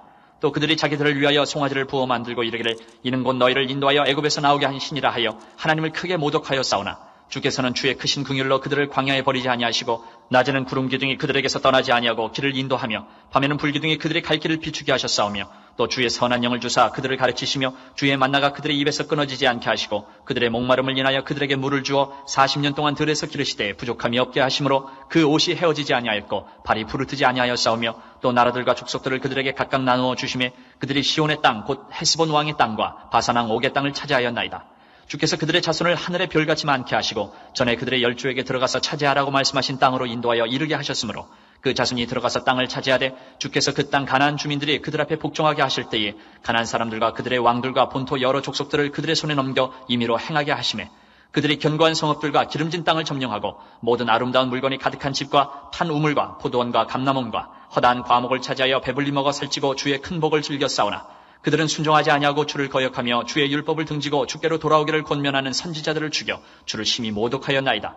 그러므로 주께서 그들을 대적의 손에 넘기사 그들이 곤고를 당하게 하시매 그들이 환난을 당하여 주께 부르짖을 때에 주께서 하늘에서 들으시고 주의 크신 긍휼로 그들에게 구원자들을 주어 그들을 대적의 손에서 구원하셨거늘 그들이 평강을 얻은 후에 다시 주 앞에서 악을 행함으로 주께서 그들을 원수들의 손에 버려두사 원수들에게 지배를 당하게 하시다가 그들이 돌이켜 주께 부르짖음에 주께서 하늘에서 들으시고 여러 번 주의 긍휼로 건져내시고 다시 주의 율법을 복종하게 하시려고 그들에게 경계하셨으나 그들이 교만하여 사람이 준행하면 그 가운데에서 삶을 얻는 주의 계명을 듣지 아니하며 주의 규례를 범하여 고집하는 어깨를 내밀며 목을 굳게 하여 듣지 아니하였나이다.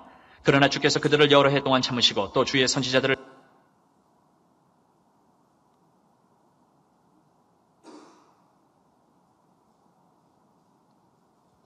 네, 읽었다 칠까요? 읽었다 칠까요? 자, 9장 38절만 다 같이 한번 읽어보겠습니다. 시작.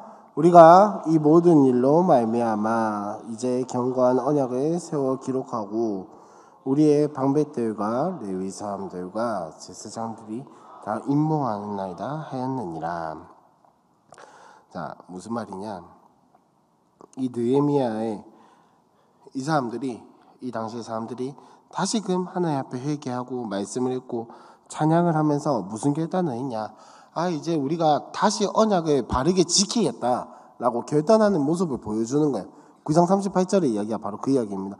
우리가 이 모든 일로 말미암아서 이제 견고한 언약을 새 언약을 세우겠다라는 게 아니라 우리가 이전까지 지키지 못했던 하나님께서 우리에게 주신 이 언약을 우리가 다시금 견고하게 우리의 마음속에 세우고 이걸 절대 잃어버리지 않고 한번 잘 지켜보겠다라고 다짐하는 게 9장 38절의 내용이에요. 그래서 방백들과 레위 사람들과 제사장들이 다 임봉하나이다라고 하는 거는 결심했다, 결단했다라고 이해하시면 쉬울 것 같습니다. 그렇게 해서 결단을 했어요. 그리고 나서 10장의 이야기가 뭐냐? 10장의 이야기가 뭐냐? 이제 언약에 임봉한 사람들, 이 언약을 지키기로 한 사람들에 대한 이야기가 누구냐? 쭉 나온 다음에 28절부터 이제 본격적으로 언약 뭘 지키기로 했는지가 본격적으로 이야기가 나오는 거거든요. 근데 요 내용을 읽으면 좋겠지만 줄여서 이야기를 하면 3개예요. 3개. 첫 번째, 이방 사람들과 다시는 결혼하지 않겠다. 두 번째, 안식일과 안식년을 거룩하게 지키겠다. 세 번째, 하나님의 집을 버리지 않겠다라는 거예요. 근데 이 버리지 않겠다라는 거는 뭐 여기서 떠난다, 떠나지 않겠다 그 말이 아니고 뭐냐면 구체적인 행동을 말씀드리면 첫 번째로 성전세를 꼬박꼬박 내겠다. 안 까먹고 꼬박꼬박 내겠다. 두 번째, 그 성전에서 필요한 땔감이라든지 기타 어떤 물건들을 내가 잘 내겠다, 잘 드리겠다. 세 번째, 11조와 첫 소산물을 잘 드리겠다라고 결심을 하는 거예요. 그러니까 하나님의 집보다 나의 집을 우선시하지 않겠다. 학교 때 이 내용 기억나시죠? 너희가 하나님의 집은 고사하고 판벽한 집을 먼저 세우네 라고 했던 그런 이야기처럼 하나님의 집을 내가 중요하게 여기겠습니다. 버리지 않겠습니다. 라고 결단하는 이야기가 바로 이 이야기입니다. 쭉 길지만 이 3가지밖에 없어요. 이방인과 결혼하지 않겠다. 그 다음에 안식일과 안식년을 거룩하게 지키겠다. 하나님의 집을 등한시하지 않겠다. 이 3가지가 10장의 내용이라고 할 수가 있겠습니다.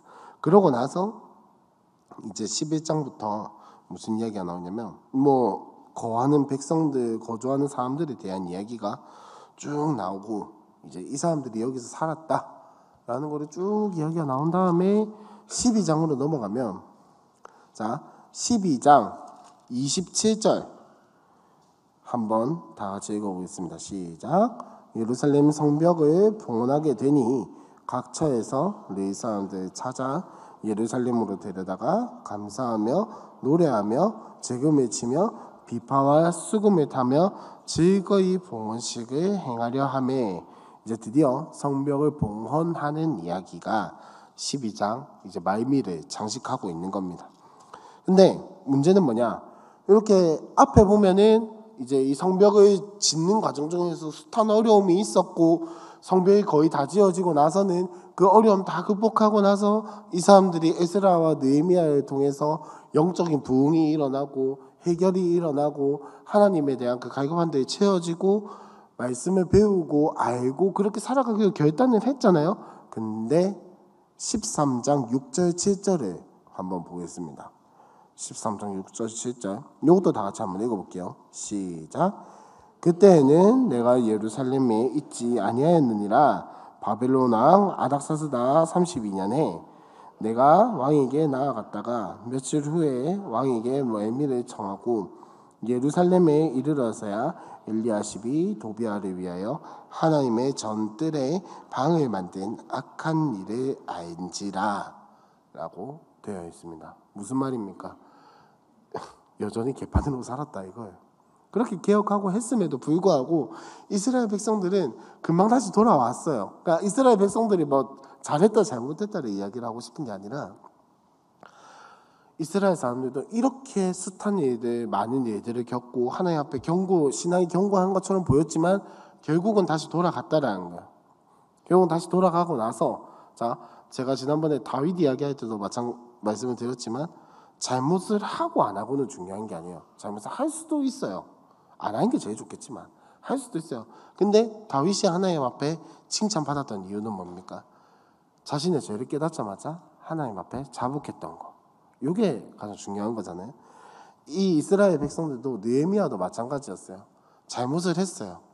이 말한 하나님의 전뜰에 악한 일을 행했지만 다시 한 번 더 개혁하는 지금 상황이 이렇다는 거고 13절 6절 7절부터 얘기가 시작되는 게 아니라 하나님 앞에서 그 다짐했던 것들을 실수하고 넘어져서 잃어버렸지만 다시금 개혁하는 이야기가 12장 44절부터 시작이 되는 겁니다. 그래서 이게 참 보면은 10장부터 이야기가 10장 30절부터 이야기가 어떻게 나오냐면 10장 30절로 한번 다시 돌아가 볼게요. 10장 30절로 한번 다 돌아가 보시면 30절에 무슨 이야기가 나와 있죠? 이방 사람들과 결혼하지 않겠다라는 게 30절의 이야기예요. 31절의 이야기는 뭐냐? 안식일과 안식년을 거룩하게 지키겠다라는 이야기예요. 32절부터 39절까지는 하나님의 집을 버리지 않겠다, 등한시하지 않겠다라는 이야기가 요 세 개가 하지 않겠습니다라고 결단하고 끝났죠. 그리고 나서 중간에 이야기가 쭉 있다가 12장 44절부터 한번 보겠습니다. 12장 44절부터 13장 14절까지의 이야기는 뭐냐? 하나님의 집을 또 등한시했어요. 버렸으나 다시금 개혁하는 이야기가 등장을 하게 됩니다. 그 다음에 13장 15절부터 22절까지는 무슨 이야기냐? 안식년을 거룩하게 지키지 않았으나 그거를 개혁해서 다시 지키겠다라고 결단하는 모습을 이야기를 하고 있어요. 13장 23절부터 31절까지는 이방 사람들과 통혼했지만 그걸 깨닫고 나 다시 통혼하지 않겠다라고 개혁하는 이야기가 등장을 하게 됩니다. 어떤 구조인지 혹시 머릿속에 감이 오시나요? 이방 사람들과 통혼하지 않겠다, 안식일을 거룩하게 지키겠다, 하나님의 집을 버리지 않겠다 했다가 다시 하나님의 집을 버렸으나 다시 돌아왔다. 안식일을 지키지 않았으나 다시 돌아왔다. 믿지 않는 자와 이방 사람들과 통혼했으나 다시 돌아왔다. 이 이야기가 지금 이렇게 대칭이라고 하죠. 대칭을 이루면서 쫙 흘러가고 있는 거예요. 무슨 말인지 아시겠죠? 느헤미야를 통해서 이야기를 하고 싶은 건 개혁을 해라가 아니라, 개혁을 하는 것도 중요해요. 물론 개혁을 하는 것 그 자체도 중요하지만 더 중요한 건 뭐냐면 잘못을 깨달았을 때 그 자리에서 개혁을 하는 겁니다. 내 잘못을 깨달았을 때, 내 모습을 봤을 때 어쩔 수 없어 포기하는 게 아니고 그거에 개혁해 나가고, 내가 다시 넘어진다 하더라도, 다시 실수한다 하더라도 그 자리에서 개혁하고 결단하는 것이 느헤미야에서 던져주는 메시지라는 거죠. 그러면 그 메시지를 한번 보기 위해서 13장을 한번 다 같이 읽어보겠습니다. 13장 한번 들어주세요. 13장. 그날 모세의 책을 낭독하여 백성에게 들렸는데 그 책에 기록하기를 암몬 사람과 모압 사람은 영원히 하나님의 총회에 들어오지 못하리니 이는 그들이 양식과 물로 이스라엘 자손을 영접하지 아니하고 도리어 발람에게 뇌물을 주어 저주하게 하였음이라. 그러나 우리 하나님이 그 저주를 돌이켜 복이 되게 하셨다 하였는지라. 백성이 이 율법을 듣고 곧 섞인 무리를 이스라엘 가운데에서 모두 분리하였느니라. 이전에 우리 하나님의 전에 방을 맡은 제사장 엘리야십이 도비아와 연락이 있었으므로 도비아를 위하여 한 큰 방을 만들었으니 그 방은 원래 소재물과 유향과 그릇과 또 레위 사람들과 노래하는 자들과 문지기들에게 11조로 주는 곡물과 새 포도주와 기름과 또 제사장들에게 주는 거제물을 두는 곳이라. 그때에는 내가 예루살렘에 있지 아니하였느니라. 바벨론 왕 아닥사스다 32년에 내가 왕에게 나아갔다가 며칠 후에 왕에게 말미를 청하고 예루살렘에 이르러서야 엘리야십이 도비야를 위하여 하나님의 전뜰에 방을 만든 악한 일을 안지라. 내가 심히 근심하여 도비야의 세간을 그 방 밖으로 다 내어 던지고 명령하여 그 방을 정결하게 하고 하나님의 전의 그릇과 소재물과 유향을 다시 그리로 들여놓았느니라. 내가 또 알아본즉 레위 사람들이 받을 몫을 주지 아니하였으므로 그 직무를 행하는 레위 사람들과 노래하는 자들이 각각 자기 밭으로 도망하였기로 내가 모든 민장들을 꾸짖어 이르기를 하나님의 전이 어찌하여 버림받았느냐 하고 곧 레위 사람을 불러 모아 다시 제자리에 세웠더니 이에 온 유다가 곡식과 새 포도주와 기름의 11조를 가져다가 곳간에 드림으로 내가 제사장 셀레마와 서기관 사독과 레위 사람 부다야를 창고지기로 삼고 마따냐의 손자 삭불의 아들 하난을 버금으로 삼았나니 이는 그들이 충직한 자로 인정됨이라. 그 직분은 형제들에게 분배하는 일이었느니라. 내 하나님이여 이 일로 말미암아 나를 기억하옵소서. 내 하나님의 전과 그 모든 직무를 위하여 내가 행한 선한 일을 도말하지 마옵소서. 그때 내가 본즉 유다에서 어떤 사람이 안식일에 술틀을 밟고 곡식단을 나귀에 실어 운반하며 포도주와 포도와 무화과와 여러 가지 짐을 지고 안식일에 예루살렘에 들어가서 음식물을 팔기로 그날에 내가 경계하였고 또 두로 사람이 예루살렘에 살며 물고기와 각양 물건을 가져다가 안식일에 예루살렘에서도 유다 자손에게 팔기로 내가 유다의 모든 귀인들을 꾸짖어 그들에게 이르기를 너희가 어찌 이 악을 행하여 안식일을 범하느냐. 너희 조상들이 이같이 행하지 아니하였느냐. 그래서 우리 하나님이 이 모든 재앙을 우리와 이 성읍에 내리신 것이 아니냐. 그럼에도 불구하고 너희가 안식일을 범하여 진노가 이스라엘에게 더욱 심하게 임하도록 하는도다 하고 안식일 전 예루살렘 성문이 어두워갈 때에 내가 성문을 닫고 안식일이 지나기 전에는 열지 말라 하고 나를 따르는 종자 며칠 성문마다 세워 안식일에는 아무 짐도 들어오지 못하게 하였으므로 장사꾼들과 각양 물건 파는 자들이 한두 번 예루살렘 성 밖에서 자므로 내가 그들에게 경계하여 이르기를 너희가 어찌하여 성 밑에서 자느냐. 다시 이같이 하면 내가 잡으리라 하였더니 그 후부터는 안식일에 그들이 다시 오지 아니하였느니라. 내가 또 레위 사람들에게 몸을 정결하게 하고 와서 성문을 지켜서 안식일을 거룩하게 하라 하였느니라. 내 하나님이여 나를 위하여 이 일도 기억하시옵고 주의 크신 은혜대로 나를 아끼시옵소서. 그때 내가 또 본즉 유다 사람이 아스돗과 암몬과 모압 여인을 맞아 아내로 삼았는데 그들의 자녀가 아스돗 방언을 절반쯤은 하여도 유다 방언은 못하니 그 하는 말이 각 족속의 방언이므로 내가 그들을 책망하고 저주하며 그들 중 몇 사람을 때리고 그들의 머리털을 뽑고 이르되 너희는 너희 딸들을 그들의 아들들에게 주지 말고 너희 아들들이나 너희를 위하여 그들의 딸을 데려오지 아니하겠다고 하나님을 가리켜 맹세하라 하고 또 이르기를 옛적에 이스라엘 왕 솔로몬이 이 일로 범죄하지 아니하였느냐. 그는 많은 나라 중에 비길 왕이 없이 하나님의 사랑을 입은 자라. 하나님이 그를 왕으로 삼아 온 이스라엘을 다스리게 하셨으나 이방 여인이 그를 범죄하게 하였나니 너희가 이방 여인을 아내로 맞아 이 모든 큰 악을 행하여 우리 하나님께 범죄하는 것을 우리가 어찌 용납하겠느냐. 대제사장 엘리야십의 손자 요야다의 아들 하나가 호론 사람 산발렛의 사위가 되었으므로 내가 쫓아내어 나를 떠나게 하였느니라. 내 하나님이여 그들이 제사장의 직분을 더럽히고 제사장의 직분과 레위 사람에 대한 언약을 어겼사오니 그들을 기억하옵소서. 내가 이와 같이 그들에게 이방 사람을 떠나게 하여 그들을 깨끗하게 하고 또 제사장과 레위 사람의 반열을 세워 각각 자기의 일을 맡게 하고 또 정한 기한에 나무와 처음 익은 것을 드리게 하였사오니 내 하나님이여 나를 기억하사 복을 주옵소서. 네, 이렇게 느헤미야의 이야기가 끝이 나게 되고 이제 대충 그림이 좀 잡히시나요? 에스라와 느헤미야의 이야기가. 자, 그 정말 큰 틀에서 보면은 일하고 영적으로 개혁하고 일하고 영적으로 개혁하고 요게 제일 큰 틀이고 그 안에서 다양한 이야기가 있는데 에스라는 뭐죠? 성전을 재건하고 그 다음에 백성들이 자신의 죄를 자복하고 회개하는 일. 그 다음에 느헤미야의 이야기는 뭡니까? 느헤미야를 통해서 사람들이 돌아오게 되고 성벽을 재건하고 난 뒤에 그 성벽 재건의 이야기를 하고 나서 이 사람들이 이방 여인과 통혼한 것을 슬퍼하고 하면서 회개하고 다시금 내가 언약을 잘 지키겠다라고 결단을 했어요. 결단을 했는데 문제는 뭐냐? 그러자마자 그 아까 말씀 13장 6절 7절을 읽었지만 그 페르시아 왕 잠깐 만나러 갔다 오는 그 사이가 기간이 어느 정도 되냐면 그때 뭐 거기에 거리와 이런 것들 걸어다니는 평균적인 어떤 그런 걸 계산해 봤을 때 최소 1년 이상. 그러니까 사실 길다면 길고 짧다면 짧은 시간인데 그 기간에 또다시 돌아가는 옛 모습으로 돌아가는 이 이스라엘 백성들의 모습을 보면서 느헤미야가 안타까워하고 다시금 기억하게 되는 요 이야기가 에스라에서부터 느헤미야의 이야기의 핵심이에요. 그러면 에스더는 제가 아까 제일 처음에 말씀드렸죠. 그 중간에 딱 끼어 있다고. 그럼 에스더는 어디에 끼어 있냐라고 하면 에스더는 그 중간에 딴 데 있어요. 딴 데. 지금 에스라와 느헤미야는 돌아온 이스라엘 백성들에 대해서 이야기를 하고 있다면 에스더는 남아있는 이스라엘 백성들에 대해서 이야기를 하는 게 에스더의 이야기입니다. 그러니까 시대는 같지만 에스라 느헤미야는 돌아온 하나님의 백성들. 에스더는 돌아오지 않은, 그러니까 지역적으로, 지리적으로 봤을 때 돌아오지 않은 하나님의 백성들에 대한 이야기가 에스더의 이야기이다. 그래서 에스라, 느헤미야, 에스더는 왕국들이 다 멸망하고 난 뒤에 포로 귀환을 하고 있는 그 시점의 이야기다 라는 거를 알아두시면 되겠습니다. 성경에서 나오는 이스라엘의 역사는 여기가 끝이에요.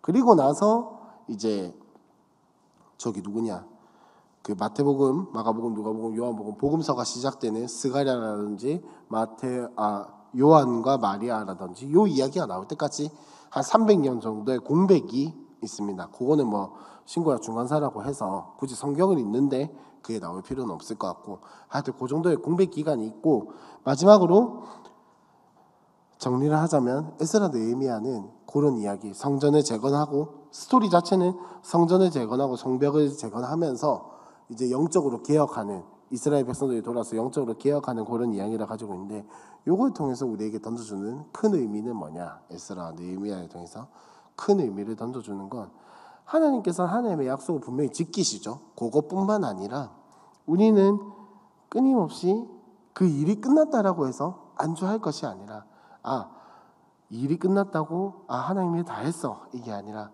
나의 모습을 보면서, 나의 영적인 상태를 보면서 내가 끊임없이 하나님 앞에서 개혁해 나가고 회개해 나가고 고쳐 나가면서 그것들이 계속해서 우리의 삶 속에 일어나야 한다라는 점을 보여주고 있는 겁니다.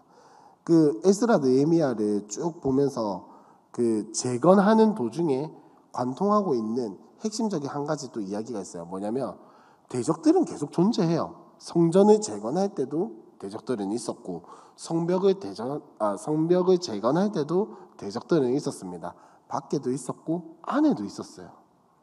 그러면 그 대적들 때문에 포기할 것이냐?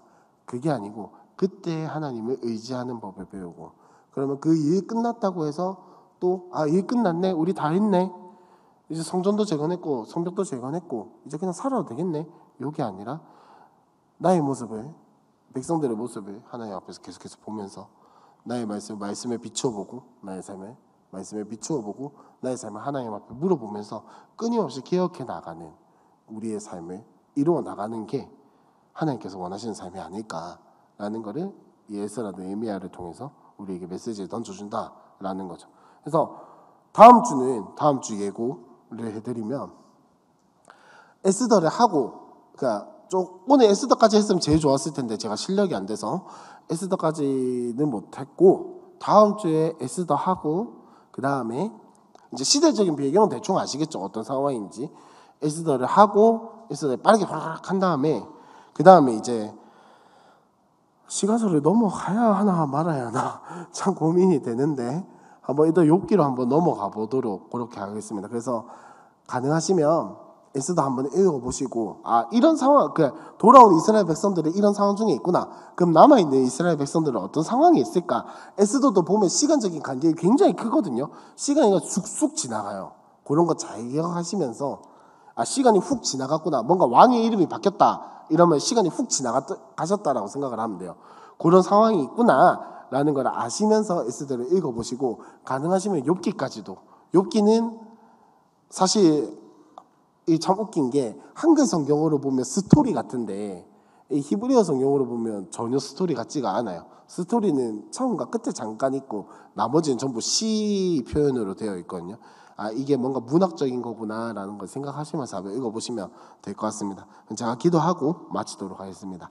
하나님 감사합니다. 우리를 이 자리에 불러주시고 오늘도 에스라와 느헤미야의 말씀을 통하여서 하나님께서 우리의 삶에 무엇을 원하시는지, 또 우리가 예수 그리스도를 믿는 또 언약의 백성으로서 살아갈 때 이 땅에서 우리의 삶의 자세가 어떠해야 하는지를 한 번 더 살펴보았습니다. 주님, 예수님께서 우리에게 오시고 예수님께서 우리의 마음에 오셔서 성령님이 우리의 마음에 임재하여 주셔서 우리의 삶이 개혁되고 개간되면서 성전이 재건되고 성벽이 재건된 것 같지만, 끊임없이 우리 속에는 우리의 죄악이, 우리의 죄성이 드러나면서 끊임없이 개혁해야 할 것들이 보입니다. 주님, 말씀으로 개혁하게 하여 주시고, 말씀으로 그것들을 알게 하여 주시고 깨닫게 하여 주시고, 우리의 생각과 우리의 뜻대로 살아가는 것이 아니라 하나님께서 우리에게 말씀해 주시고 예수께서 우리에게 보여주신 그 삶을 본받아서 닮아가는 삶을 살아가게 하여 주시옵소서. 이 모든 것 예수님의 이름으로 기도합니다. 아멘.